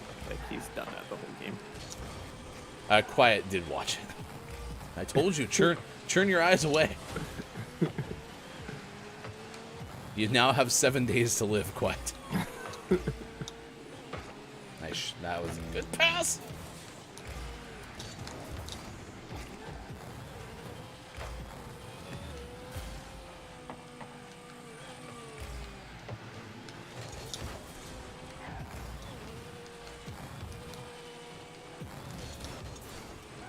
That could be a fun way to, like, pose a question on social media or something. Like, be like, what's the ring equivalent of, like, a bad sports moment where if you watch it, you have 7 days to live? What's your worst gaming moment that if we watch it again, you have 7 days to live?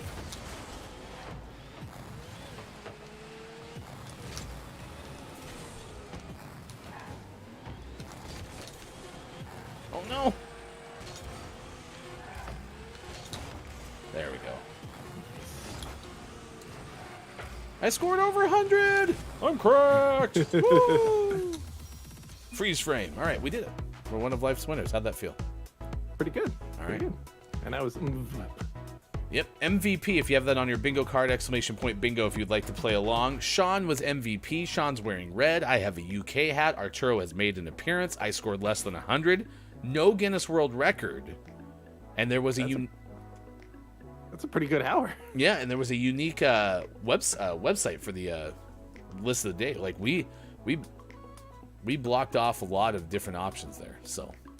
Yeah. Everyone should get a bingo this hour. I get a dog? Bingo was his name, oh. Bingo was his name, oh. All right, coming up next hour, we're going to play Clunky Hero, which was our January name of the month. We're also going to play Don't Let the Person Floating from the Balloons Fall in the Monster's Mouth. We're going to continue our quest toward 1K in our audience game, so stick around for that. That's coming up next hour.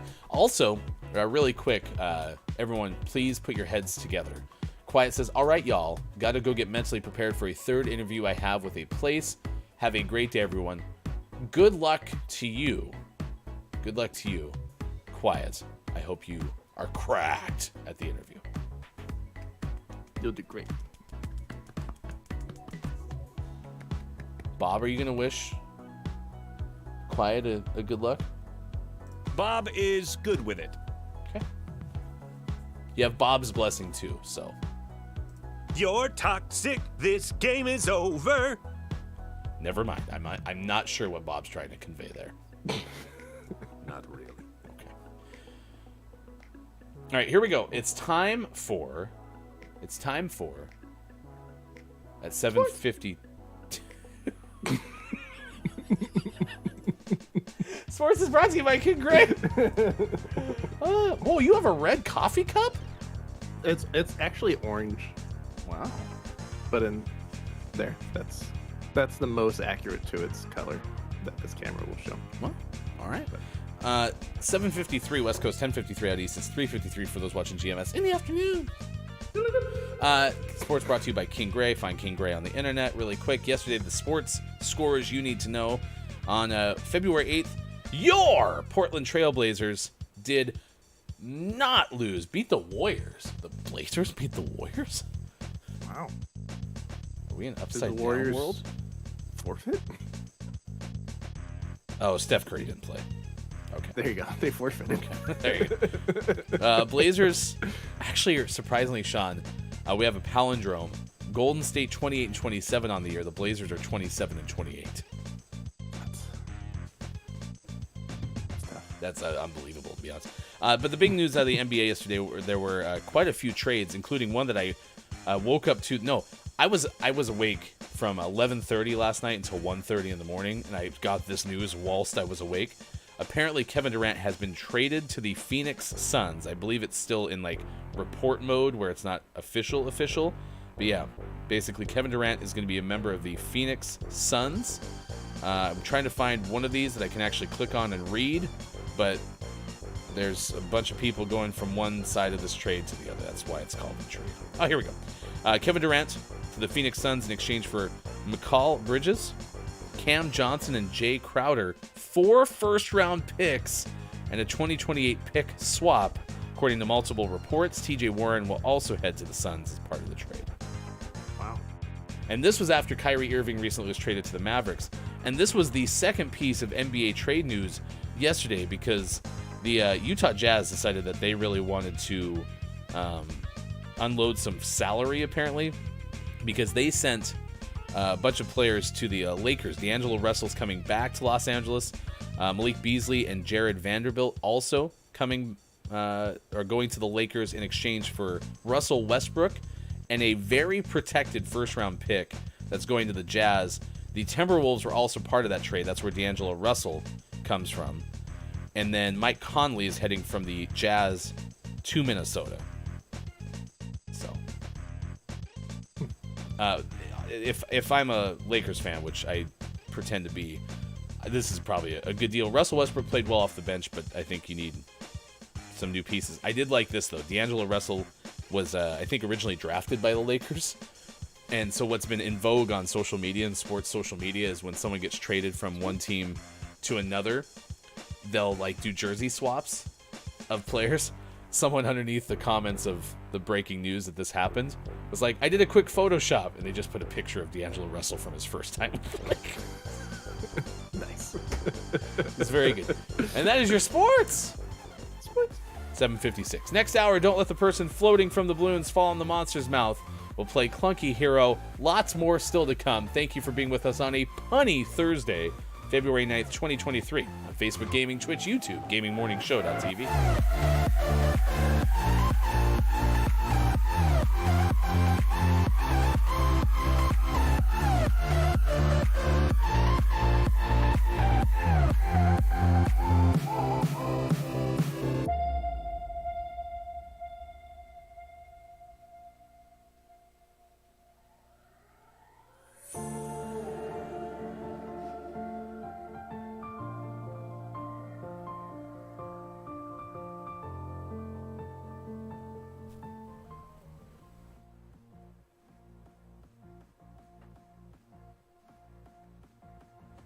Copia wants an R. Which would fit with throw from Yeah. Papa Paws. Let's do the R first. R. Correct. Okay. Was it where we wanted it? Throw looks pretty good. Copia says hammer throw. Yeah. Well, let's finish off throw. THROW, correct? Yep. Throw is correct, Yes. which means hammer throw is also correct. Don't forget that Correct. Q and hammer. Gosh, you have to understand how shaky my hand was. The bad news is we only got one balloon. So, upon further investigation, he was trying to search for business cards, and instead of typing business on his work screen, he typed business into chat. And so then I provided a link to vistaprint.co.uk/business cards, just to be helpful. And then we found out that Downs was trying to figure out if the business cards that he sells are paper or plastic. And luckily, I just checked his own business cards this morning, and so I was able to say definitely paper.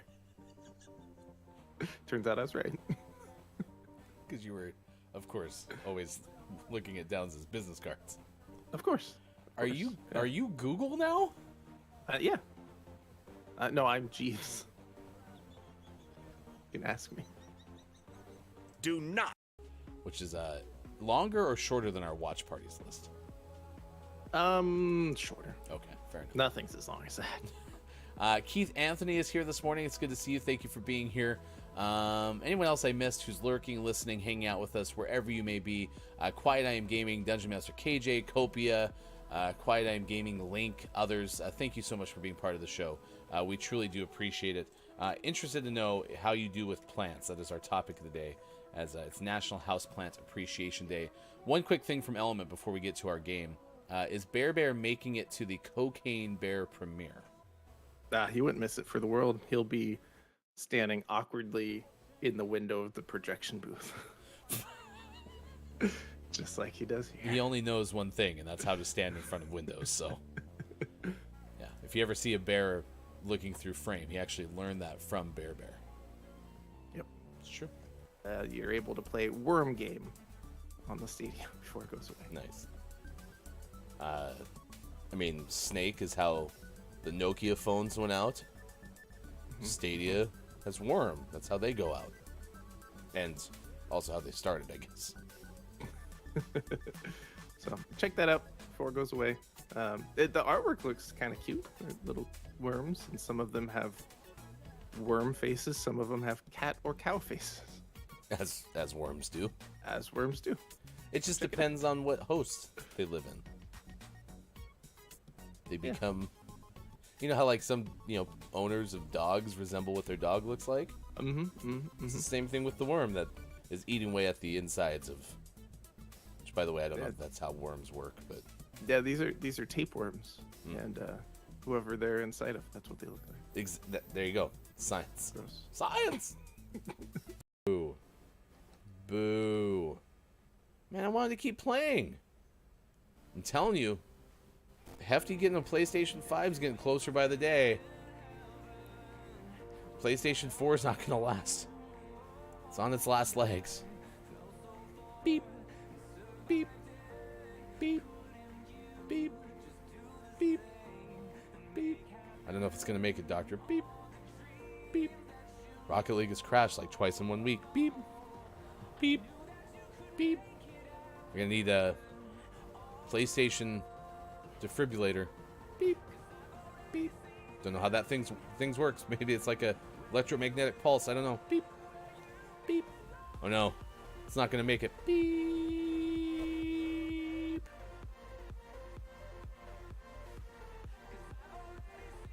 Beep. Beep. It's awake. Number 2, wear your clothes backwards. Let your kids dress silly for the day. Help them turn their shirt around or wear a backwards cap. You're doing that. Yeah, wow. Look Happy how opposite day. Just a second.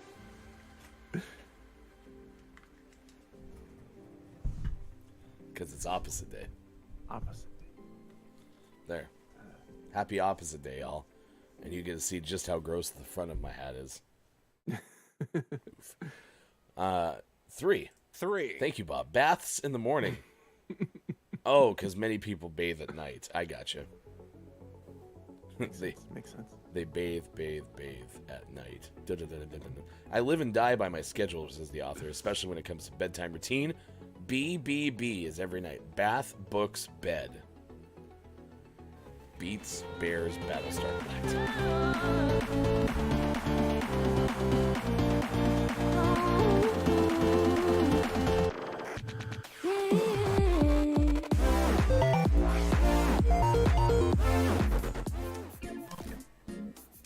Hi, I'm Bob from Gaming Morning Show. You know, the voice from the box. As the proud owner of an amazing voice, I, like many of you, am familiar with the amazing voice of our friend Austin Attack. Her very popular music is available as a points redemption on her stream at twitch.tv/AustinAttack12.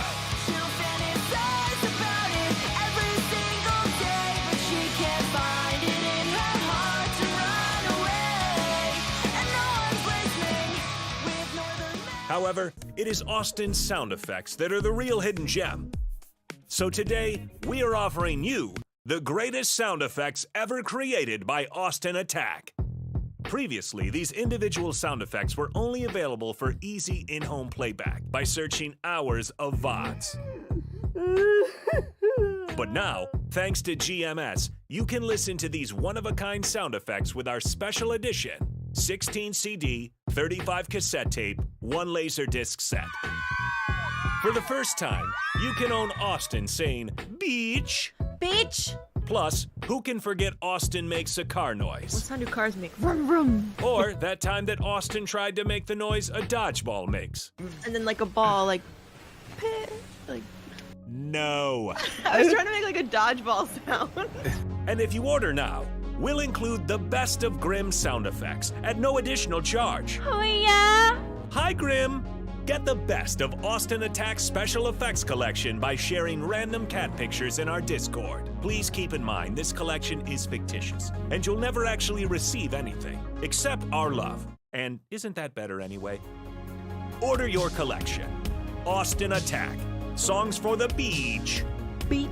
By calling 555, put it on a pancake, or visit our website, gamingmorningshow.tv.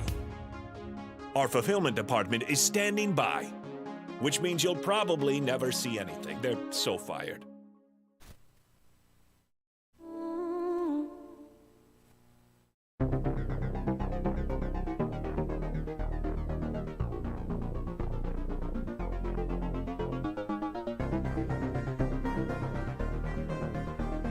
Coming up on Gaming Morning Show, don't let the person floating from the balloons fall in the monster's mouth.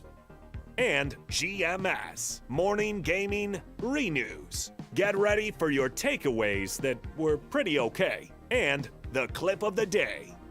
Join our Discord. Become a Patreon. Go to gms.watch and click on where to find GMS. A new box would be pretty okay. It's all coming up on Gaming Morning Show. Time for hour number 3, right now. Morning, gamer. Welcome back. Gaming Morning Show continues. Thank you so much for being here. It is Thursday, February 9th, 2023. We've had a fun and punny show so far. For the course of our 2 hours together, we have 1 hour left to go. That is Sports Gaming on the left side of your screen. I am Hefty Goof. It is great to see you. You can find us on Twitter at WatchGMS, and you can also start following us on Instagram. Posting on Instagram has been going up and to the right, so more frequent there. Plans to do even more with our Instagram. It's up and to the right. That's a live graph of our Instagram posting, so you can find us there at Gaming Morning Show on Instagram. Today's National Pizza Day, so we're asking you, chat, what is your ultimate type of pizza? But also, if Sean and I do get together for lunch, I'm anticipating maybe some demonstrations of the quality of the pizza of the place that we go to. So that would be pretty okay. Top notch.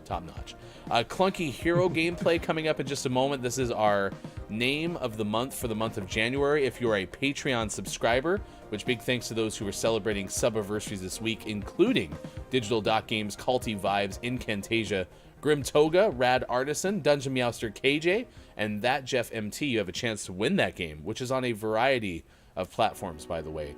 But you have to get your name in today. Please get it in today in our Patreon-only Discord. I think that's all of the businesses to attend to. Nice. Anything else that I'm missing? I don't think so. All right. As Bob mentioned, clip of the day, takeaways that were pretty okay, and our Billy Thundergun Award winner coming up later on in this hour. Hello to the Final Hour crew. The Final Hour crew is here, including Patreon subscriber Digital Doc MD, businesses, Dungeon Meowster KJ, Gabe Pride is here as well. Hello, FHC. Drew Meg has been with us for the duration, as has many of the folks joining us this morning. Jack, Quiet I Am Gaming has both popped by. It's great to see you this morning. Thank you for being here. Groggy or Die, Austin Attack 12, Deputy Cat Petter to GMS, Scott Chick 360 has been here, Kate Zaid as well. It's good to see all of you who have spent time with us or have been lurking and listening. Quiet I Am Gaming, The Element of One, and more. We truly, truly appreciate you stopping by. We even saw Papa Paws in the early part of the show. So thank you for everyone who's made us part of your day. It means a lot. I'm happy. Look how happy I am. Big smiles. Pineapple on pizza. Thank you, Canada. All right, what is your ultimate pizza? Please let us know what you would order if you could order any pizza right now. But first, let's play Don't Let the Person Floating from the Balloons Fall in the Monster's Mouth. To see the record for the most balloons banked in Don't Let the Person Floating from the Balloons Fall in the Monster's Mouth, remember to type the easy-to-remember acronym, ! DLTPFFTBFITMMREC. So yesterday we're driving around. I had picked up the kids from school, and we had a after-school activity, so we were taking one of the kids to that, but they were both with me, and they wanted to listen to the song on Spotify. And in my recent searches, as we've mentioned to you, you can find Gaming Morning Show as a podcast now on most podcast platforms. New episodes usually at around 10:30 a.m. Pacific time each weekday. And it was sitting there in my feed. So we played the song they wanted to hear, and then I hit the button for Gaming Morning Show. And the kids actually attentively listened for a little bit, but we got to this part, and Bob says, remember the easy to remember acronym. And one of my kids looks at me and goes, that is not an easy to remember acronym. And I was like, you get it. Welcome to Gaming Morning. I was going to say inauguration into this, which is not the right word. Initiation? Yeah. What about an indoctrination? That'd be okay. I feel like we're doing like a supercalifragilisticexpialidocious rhyming scheme all of a sudden. All right, now we have a D from King Gray who's been with us this morning as well. D. No. Nature is the category. You guessed bear. Yeah. One extra E. SHAQ. Is that it? Yeah. Just the one extra? Well, compared to the second one. Yeah, of course. Yeah. That's how we've always spelled Bear Bear's name. An S from Gabe Pride. S. That was Whoa. No, incorrect still. Bob. I don't think Bob understands how that's a vicious way to say it was not in the puzzle. King Gray says I never get the D, dang it. You gotta keep looking for the lost city. You'll find it eventually. Here's an E from King Gray. E. Cha-ching! Hey, Sean. Nice. Yeah, True or false? We're playing without Calaf, Copia, or Quiet, right? to my knowledge. Ugh. All right, do you have any guesses? How about a T? T from Sports.Gaming. T. No. Martinez. Now batting. Tino. Martinez. KJ's guessing beach. I'll go with an R. R. Uh-oh. King Gray said, "Yeah, I'm scared too, Ryan. Man, no R, S, or T. Where is this? We need an L and an N. This is one of those awful Wheel of Fortune puzzles." Like, have you ever watched the final puzzle where Pat Sajak does say something like, "And as always, we give you R, S, T, L, N, E," you know, the most popular letters, and then the board goes, bing, and there's like 1 on there, and then Pat's all like, ooh. There's like no confidence whatsoever instilled in the contestant, so. Drew Mega gets an A while King Gray threw up the K signal. Gray says that's not a guess for K. That's trying to summon K laugh. Here's an A from Drew Mega. A. Oh, man. Nature. Wow. We need more vowels. Maybe an O. Official guess O. Oh, yes. Oh, thank goodness. Oh yes. Oh, that's a terrible place for an I O. know, but at least it's on the board. King Gray goes, okay, let's just calm down, everyone. No one panic.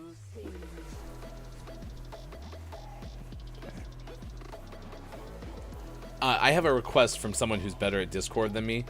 If somebody tomorrow could mention Copia, K-Laugh, and Quiet, and say, we need you starting at 8:20 a.m., or sorry, 8:07 a.m. Pacific time, because we're going to go until we get 1K, with one caveat. If we actually survive this round, because we may not. Right. Yeah. It starts. Scott Chick says, my heart can't take this. Everybody panics. So King Gray said, let's calm down. Scott Chick wants panic. What are our thoughts? Sorry. What are our thoughts on Q? Oh, gosh, no. King Gray says, you know what? I think we need a recap of sports. And you know, if King Gray is calling for a recap of sports, we're desperate. Nature. Maybe it's a weenie.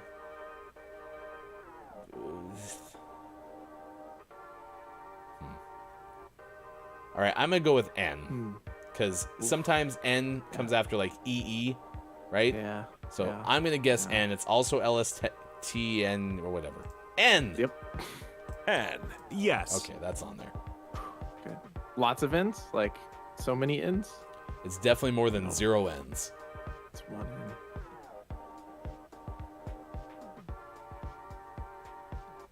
KJ goes L. Question mark. Here we go. L. L. Correct. Yes. That one might have helped quite a bit. Lemon tree. Lemon tree. Lemon tree. All right, we have an I from Drew Mega. Or was that a lowercase L? Question mark? Question mark. Lowercase question mark. So I want the last word to be yellow. It's not, because there's no E. Oh, it's Weeping Willow. Correct. This whole Piece of time, cake. you were all worried. Correct. Kobe was there with me. I like how you said just all nonchalant. Oh, it's Weeping Willow, you idiots. Whoa, Copia. Well, good morning. Happy FHC to you. Yeah, you were right. Hello, FHC. Copia, if you would be so kind as to clear your schedule for tomorrow at 8:07 a.m. Pacific time, please, because we're going to be playing this game until we get 1K balloons. So, all right, chat, we can, if you all say yes fast enough, we can play one more. I don't know if we want to. $1,000. This next one's gonna be easy. Okay, we're going to go for it. We'd like to press our luck. This one's history. History. Big bucks, no whammy. Oh my gosh. That's a big word. Is it the itty bitty woodle word?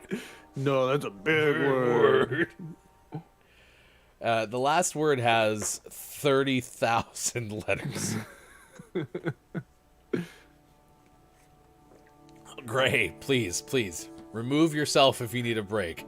In all caps, oh God, no. My heart can't take it. No, I believe, Gray. This is the time. Guess the D. This is it. All right. The D's in there, I believe. S from Copia. Oh no. S. India Independence is the big swing from Dallas. Here we go. Can I get a drum roll for King Gray and the guess of D? D. I would like to point out Sports.Gaming did give a Sports guarantee. You can redeem that with fulfillment if you would like. I believe. I'm sorry, Gray. I believe in a thing called Sean.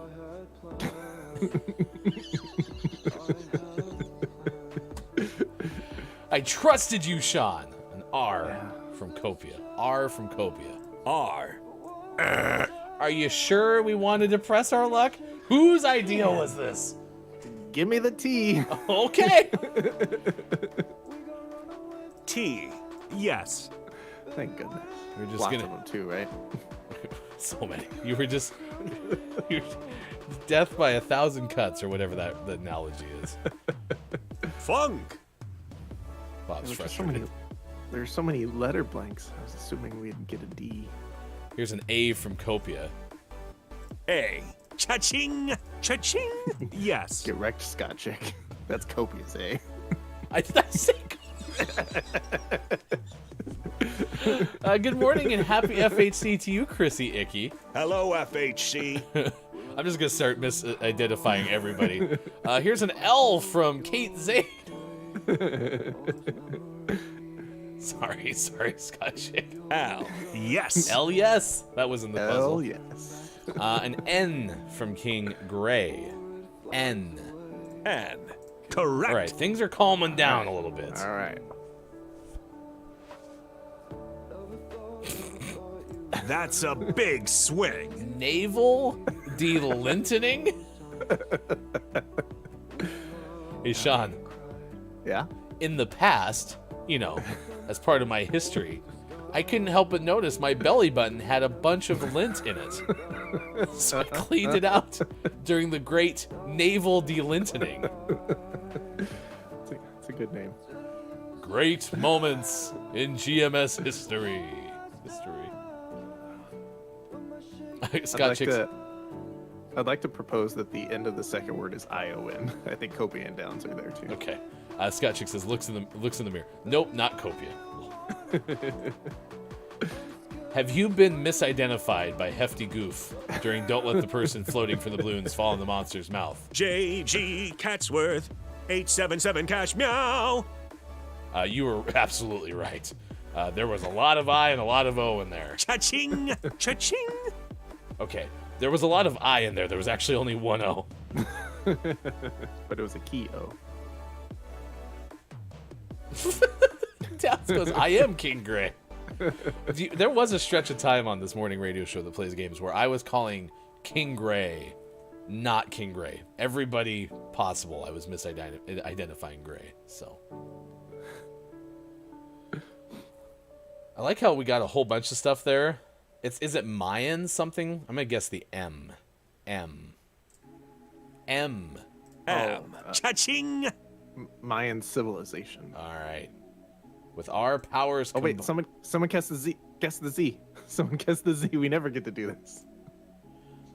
I even set it up. Drew Mega. Now that's a big swing. Someone just guess a single. There it is. KJ gets credit KJ for with it. the Z. All right. Surprisingly enough, we actually got more than half the balloons. We got 4 there for a grand total of 935. Pretty well. You were worried. Yeah. Definitely worried. All right. Welcome back. That was fun. And by fun, I mean exhausting. And we're going to sign off. Thank you for being here for this morning radio show that plays music. Earlier, we told you about a spooked parrot. We told you about a stowaway raccoon. It was very hefty animal at this hour. We had that earlier. Today, of course, the days of the day: Chocolate Day, Giving Hearts Day, National Bagel and Lox Day, National Cut the Core Day, National Develop Alternative Vices Day, which is, by the way, an overlooked topic for the show, but we don't have any time. National Owen Day, National Toothache Day, Pizza Pie Day, and Read in the Bathtub Day. I might read in the bathtub. That sounds nice. Can we read in the bathtub together while eating pizza? Heck yeah. It's a small bathtub, so. Copia says, my work here is done. I must return to lurk. Sorry for no audio, but love you all, and hopefully be here properly tomorrow. All right, we're going to play our January name of the month. If you haven't answered our question, please do. If you haven't played bingo, ! Bingo. But this game is called Clunky Hero, and it is the pick for January name of the month. I don't know much more about it other than we saw this artwork. Chaos Monger Studios, the studio that made it. I do remember that from our tweet, which is at WatchGMS. If you haven't won it, like I said, you can still enter because... Sorry, if you haven't entered, you can still win this by going to our Patreon-only Discord if you're a Patreon subscriber. So, all right. Go ahead. There we go. Everything all right? Yeah. You were echoing, but only when I turned on my PlayStation audio. Oh, I should mute myself in the... I muted you. You're good. Yeah. So I was like, what? I was like, oh, yeah. You're at a party. So, by the way, here's what we're trying, which we hadn't done before, but this is the share play function of PlayStation now. And so this is Sean's screen. And here, don't touch anything. I'm going to try to move my controller, okay? Theoretically, I can also play. Oh, it says watching host play. And I bet you can switch that. Don't, but... Huh. Here we go. Clunky Hero time. In a village far, far away, a peasant, Rufus, was enjoying a pleasant peasant life. Until one day an evil creature kidnapped his beloved wife Brunhilde and turned her into some sort of hideous duck-face girl. Whoa! Determined to save his wife, Rufus armed himself with broom and bucket, the first to be used as a weapon, the latter a helmet, and began his perilous journey. This is how he became the the bucket knight. Oh, well, let's just call him Clunky Hero. Nice. What an epic opening! It's a good start. It's a good start.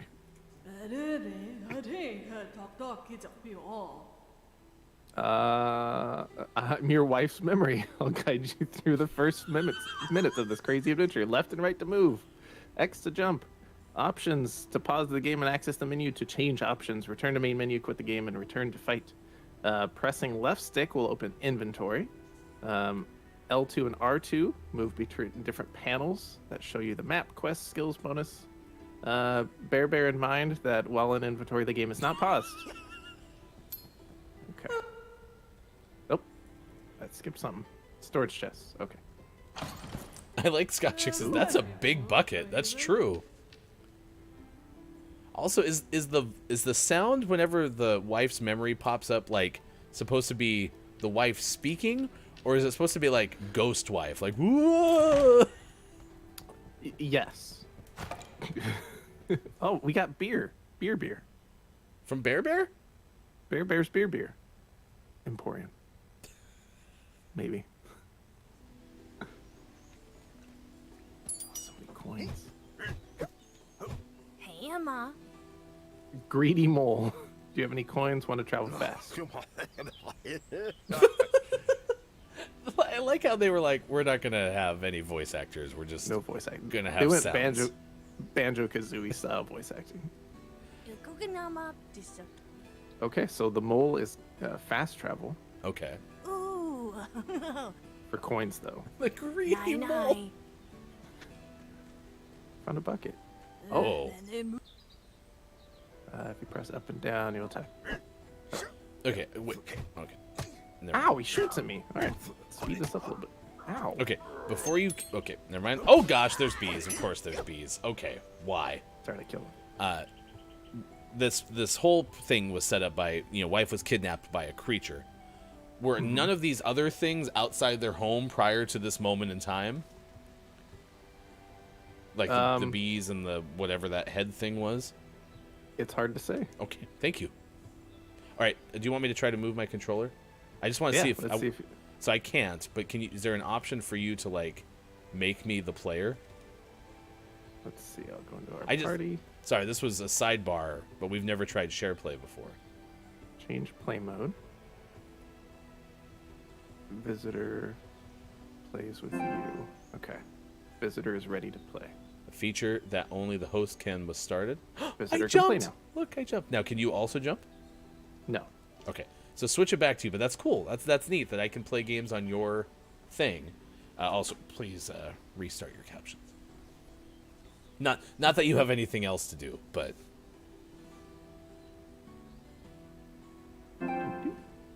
Okay.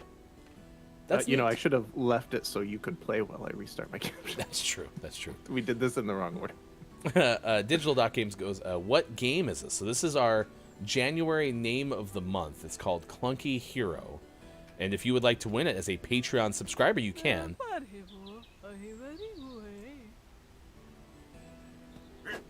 You can go to our Patreon-only Discord, and you can enter in there.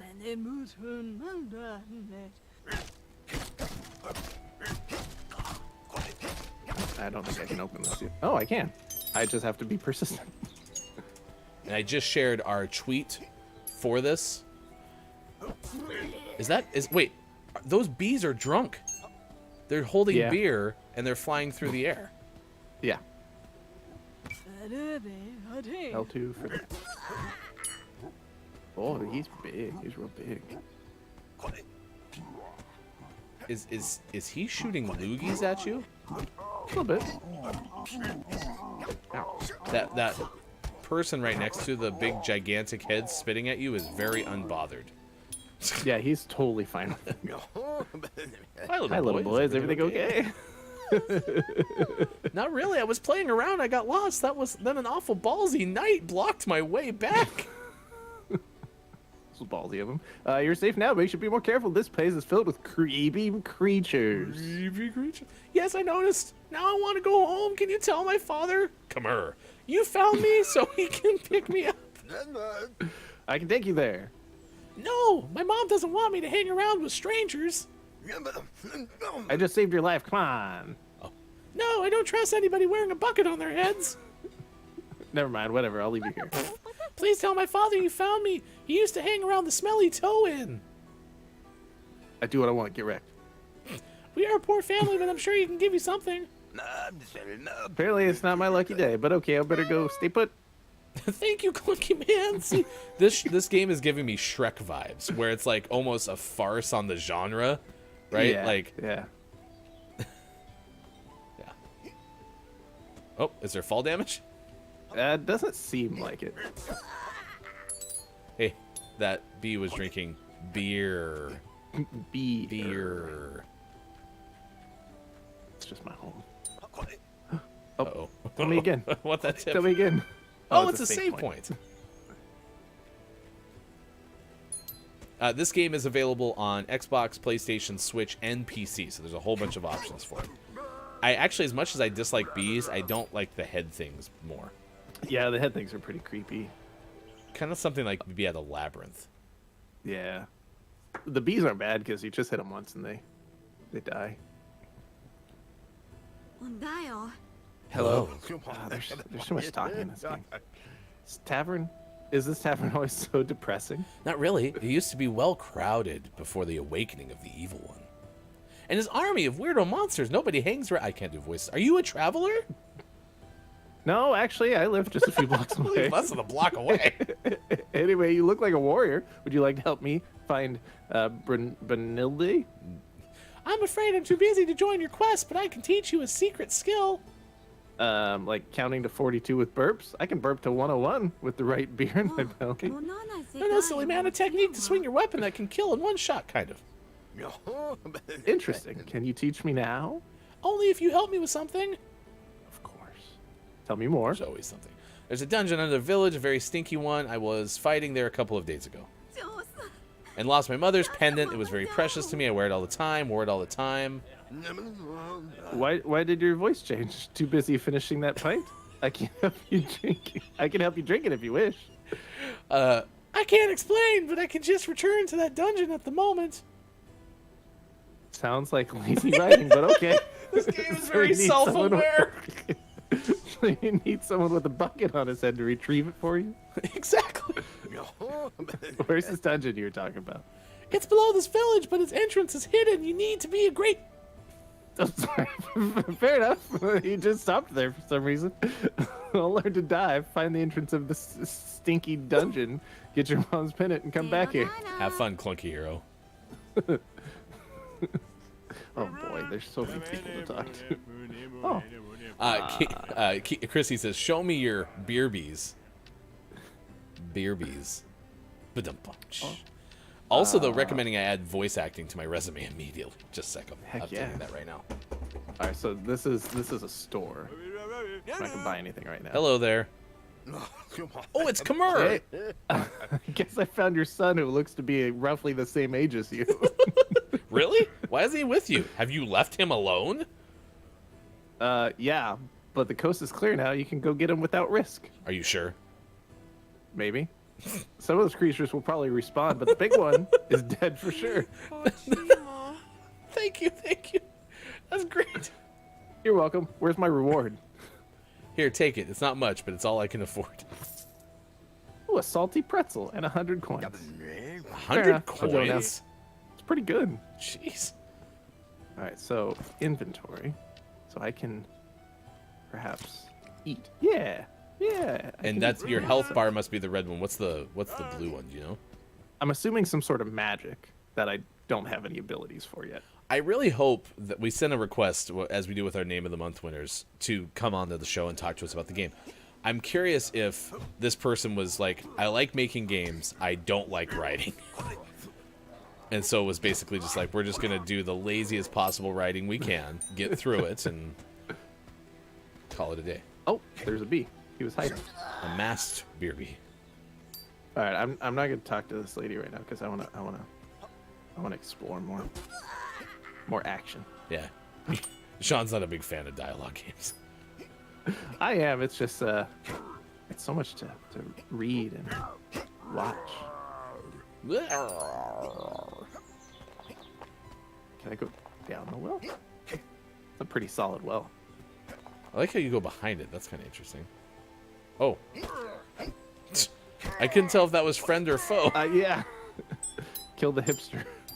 What's a lumberjack? Potato. I was gonna say, it's like you're gonna say we did the same thing, aren't you? Man, this is the toughest broom of all time. Right?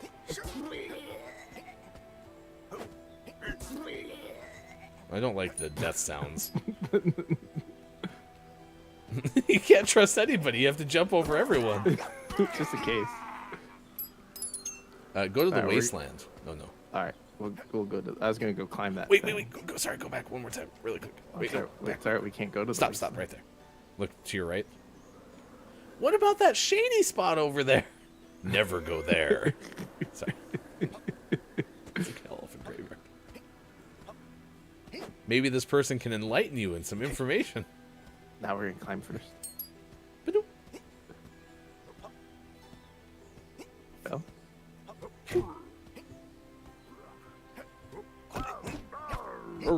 Arr.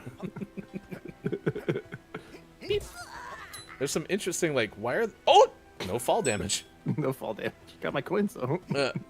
I like how there's just these, like, floating things in this land, right? Like... Yeah. Good thing these jumpy platforms are here. Are you? Okay, now the lumberjack was a villain, but this was a friend? Murguro Wolf. Hello, traveler. Oh, hi, I'm looking for my wife. Can you help me? Sorry, can't do. I'm here guarding the top of the mountain. His voice, though. Don't I have a quest to build up? Don't you have a quest to build up my character, or at least some info? No quest, but information. Well, I know stuff about the world that most people don't. Great, you look cool and mysterious. I like that. So can you tell me how to reach the evil one's castle? It's not actually that far, just beyond the wasteland, but the castle is very well protected. You mean an army of monsters is guarding its entrance? That, and you need the holy potatoes. I love potatoes. The what? The 7 holy potatoes scattered around this world. Getting all of them is the only way to open the evil castle gate. Oh, there were seals that kept the evil inside the castle prison, but a powerful and wicked energy blasted the potatoes around, releasing the malicious force. You must be kidding. But, well, just in case, where can I find these potatoes? They are scattered around the world. It won't be easy to find them. Can you be more precise? Nope. But I'm sure you recognize one if you find it. Furthermore, there are people selling maps of where they may be hidden.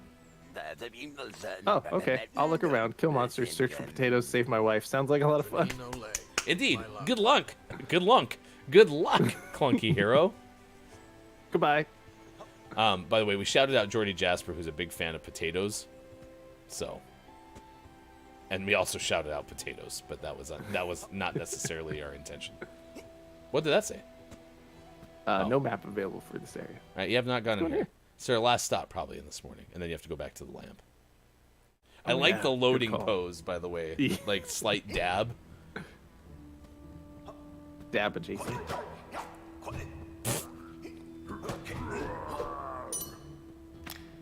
Ooh, an got empty glass. glass. If you just stand over them, you get the coins just like instantly. I don't like these paintings. You know, no, it looks like we're playing a game of Guess Who. Do you have like a lock or a key? Oh, never mind. You just break it open. I just beat the crap out of it eventually. The security in this game is pretty questionable. Oh no, there's a hipster up there. I would like to know if the person has something against lumberjacks. Right. Only the ones who master the art of jumping can keep ascending the tower. Bummer. Can you wall bounce? No, not yet. I think that's one of the skills we have to learn first. Come back here when you've figured it out. Oh, there's beer up there. I just wanted to be near the beer. Will you consume a beer? I'm curious if that gives you energy. Yeah. This way!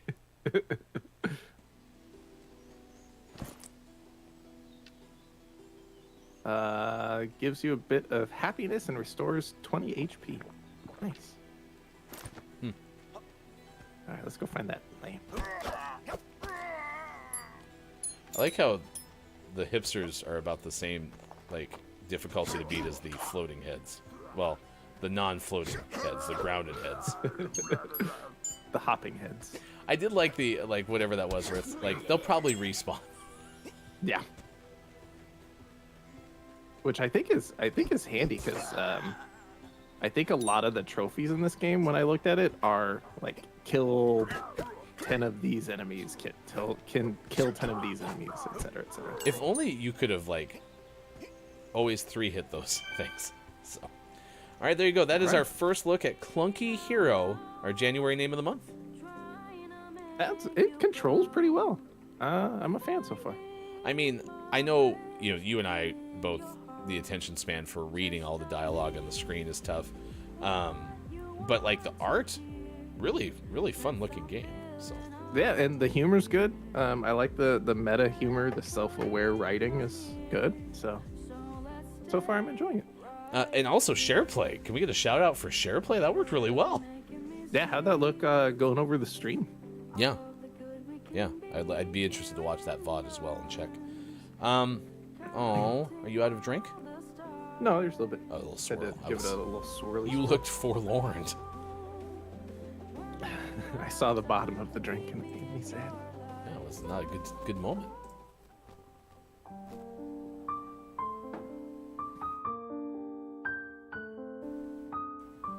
Goodbye, Thursday drink.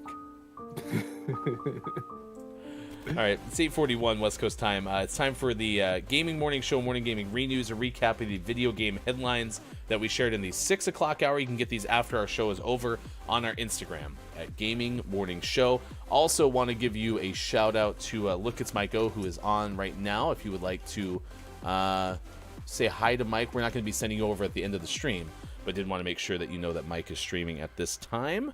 I think that's the only person that I had to shout out. Curry is on as well, if you want to check out Curry, who's streaming at this point. All these are on Twitch. We will send you somewhere on Twitch when we are done with this morning's morning radio show that plays games. All right, Sports Gaming. What is the video game headlines of the day? Once again, here's hashtag video game expert Sean.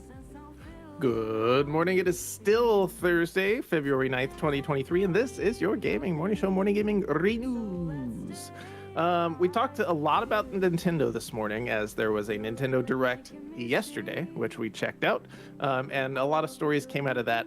There's a lot that we did not cover with the Nintendo Direct, so if you're a Nintendo fan or just like looking at all the games that are coming over the next 6 months or so, go watch that. It's worth watching. There's a lot of small stuff in there. But stuff we did talk about this morning, the first of which is Legend of Zelda Tears of the Kingdom. We got some new footage, details about the collector's edition, and an amiibo. So I highly recommend watching the trailer. I'm assuming if you're excited for the game, you probably have already, but if you haven't, go check it out. It looks pretty cool. We learned about, first of all, the game itself is going to be $70 instead of $60, and it's coming out May 12th, 2023, which is when we were expecting it. So good news, it has not been delayed yet. And the collector's edition is going to retail for $130. It's going to include a physical copy of the game, an art book, a steelbook case, a steel poster, and 4 pin badges. So if you're a big fan, check that out. The amiibo, as Elle just let us know, he pre-ordered the amiibo. It features Link in his new Tears of the Kingdom look and will grant access to materials, weapons, and special fabric for Link's paraglider when scanned. That is available for pre-order now. Looks pretty cool. Big fan. Tears of the Kingdom looks good. We're excited for it, and I'm sure we'll talk more about it as it gets closer to May. We also talked this morning about Metroid Prime Remastered, which got a surprise launch yesterday. It is now available on the PlayStation eShop, and it will get a physical release at a later date. It's available for $40. Looks like it's a pretty good remaster of Metroid Prime, which was originally for the GameCube. It includes improved graphics and implements a dual stick control scheme, which is an important update to the first game. So check that out. This might be high on my list of games I'd like to play on the Switch right now. So if I'm going to pull out my Switch, maybe I'll take a look at Metroid Prime Remastered.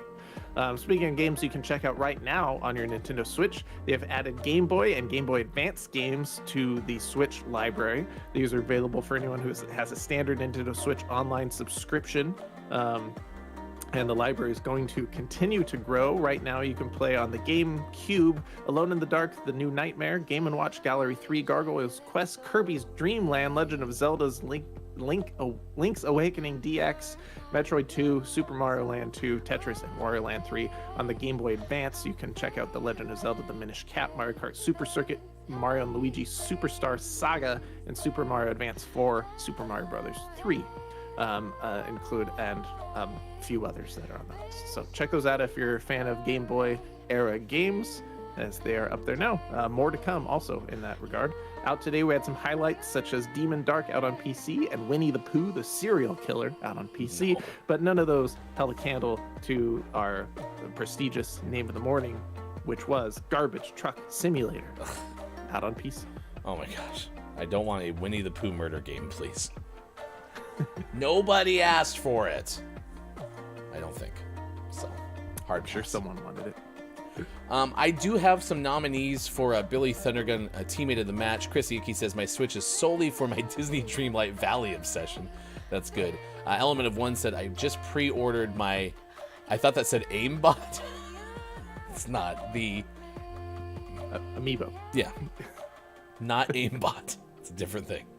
Sean, do you have any nominees for Billy Thundergun Teammate of the Match Award? He was here for such a short time, and it was pretty limited. But Copia did show up when people sent out the request for help with our game this morning. He showed up and helped. So I nominate Copia. It's a word. It's a phrase. It's Copia. That's like Superman, because showed up when we needed Copia most. Okay, then I'm going to give my nomination, and we'll have co-winners, because I was going to actually nominate 2, but we will give Copia 1. The other one will go to Kate Zaid, because Kate Zaid introduced me to what I called initially collages, which are apparently kolache, and they can be combined with a croissant. I wanted to get Drew Mega in there as well, because Drew Mega taught me words like bocconcini, but I'm more excited about the kolache croissant. So to you, it's Copia. To you, Kate Zaid, congratulations. You are today's winners. Billy Thundergun, Teammate of the Match Award. All right, chat, what are your takeaways that were pretty okay? We'll do that after the clip of the day. The clip of the day. Hey, look, it's the clip of the day. Doot, doot. Here we go. L. Correct, yes. That one might have helped quite a bit. Lemon tree. Lemon tree. Lemon tree. All right, we have an I from Drew Mega. Or was that a lowercase L? Question mark? Question mark. Lowercase question mark.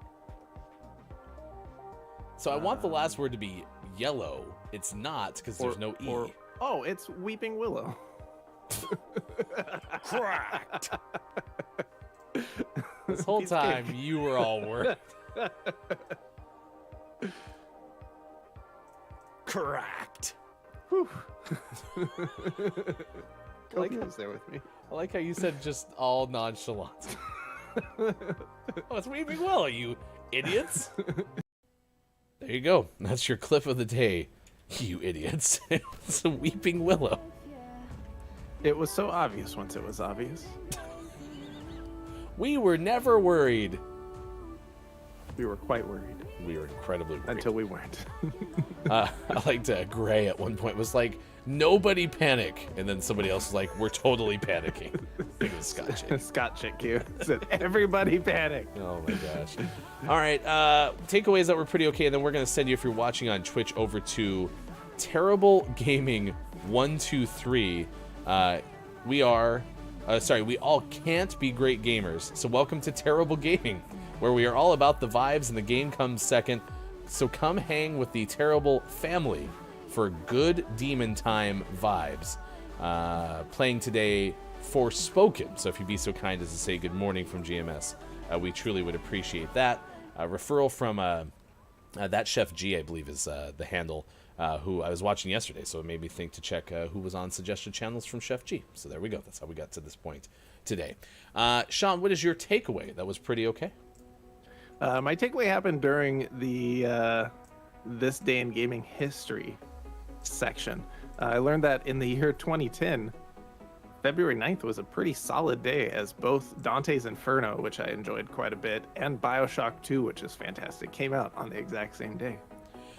Drew Mega says, solid choice, both solid recipients for that Billy Thundergun Teammate of the Match Award. Chrissy said, what a pal, that Copia, coming in to save the day. And of course, tomorrow, starting at 8:07 a.m. Pacific time, we play Don't Let the Person Floating from the Balloons Fall in the Monster's Mouth until we reach 1K banked balloons, which would be an even further all-time record, and probably the first time anyone's played that game long enough to get 1K balloons.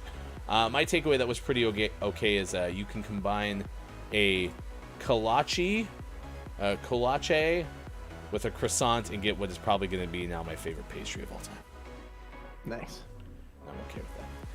All right, Dante's Inferno scarred me for life. Yeah. Was it spooky? Yeah, it's spooky. It's pretty graphic. Yeah. Not for the faint of heart. Yeah, and if you're apparently a parrot who gets spooked, you fly 150 plus miles away from home. So, my takeaway is that some sort of big sporting event is this weekend, supposedly, says Drew Mega. Reminder, go to our YouTube page. Please like our most recent video, which is about the Super Bowl, which is coming up on February 12th as well. Stay tuned for the best moments from today's show and the raid if you're watching on Twitch. For Sean, for Austin, I'm Hefty Goo. Thank you for having fun with us. This has been Gaming Morning Show on Facebook Gaming, Twitch, YouTube, and at gamingmorningshow.tv. Goodbye, everybody.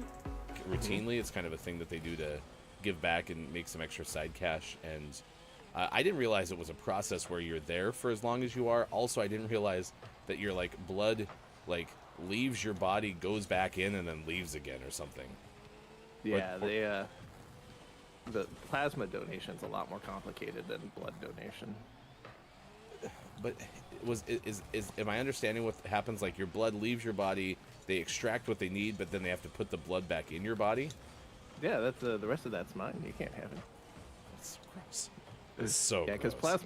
plasma is just the liquid portion of blood, and so all the cells and stuff they filter out, and then they give those back. It's like a refund. Plasma donation's the Discover card of medical sequences. Yeah, it's the you card get that pays you 5% back. Unlike our Cincinnati everything Bengals, the Eagles come through for us. Everything Bengals. What a disappointment. It turns out they weren't everything. It's sad. It's sad. We're asking you about pizza. Today's topic of the day is on National Pizza Day. What is your ultimate pizza? Papa Paz says that's okay. If there's no pizza, but also no pants, Papa Paz can still have a calzone. Papa Paz gets it. A calzone is not a pizza. Or a panzerotti? Panzerotti is just like a calzone, but it's inside out, so all the toppings are all over it, and you can't hold it because there's just toppings everywhere. It's an inverse calzone. It's an outie. It's a calzone times -1. Did you just call it an outie? Maybe.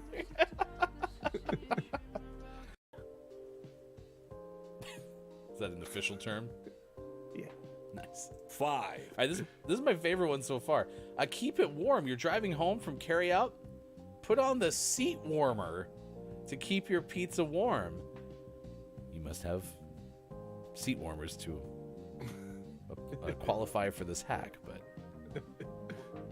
I don't think this is going to be true. But the seat warmer will help keep your pizza nice and warm on the journey home. It'll probably keep it warmer than it would have been, but Right, it's a negligible difference, but technically it will keep that bottom pizza slightly warmer because it'll lose less heat into the seat as the seat is already warm. what if you then do, so you leave the house, turn on the warmer on the way there. That's important because then it's preheated. Get it hot. Yeah, preheat your car. Excuse me, we're having pizza tonight. Could you preheat? Oh, you want me to preheat the oven? No.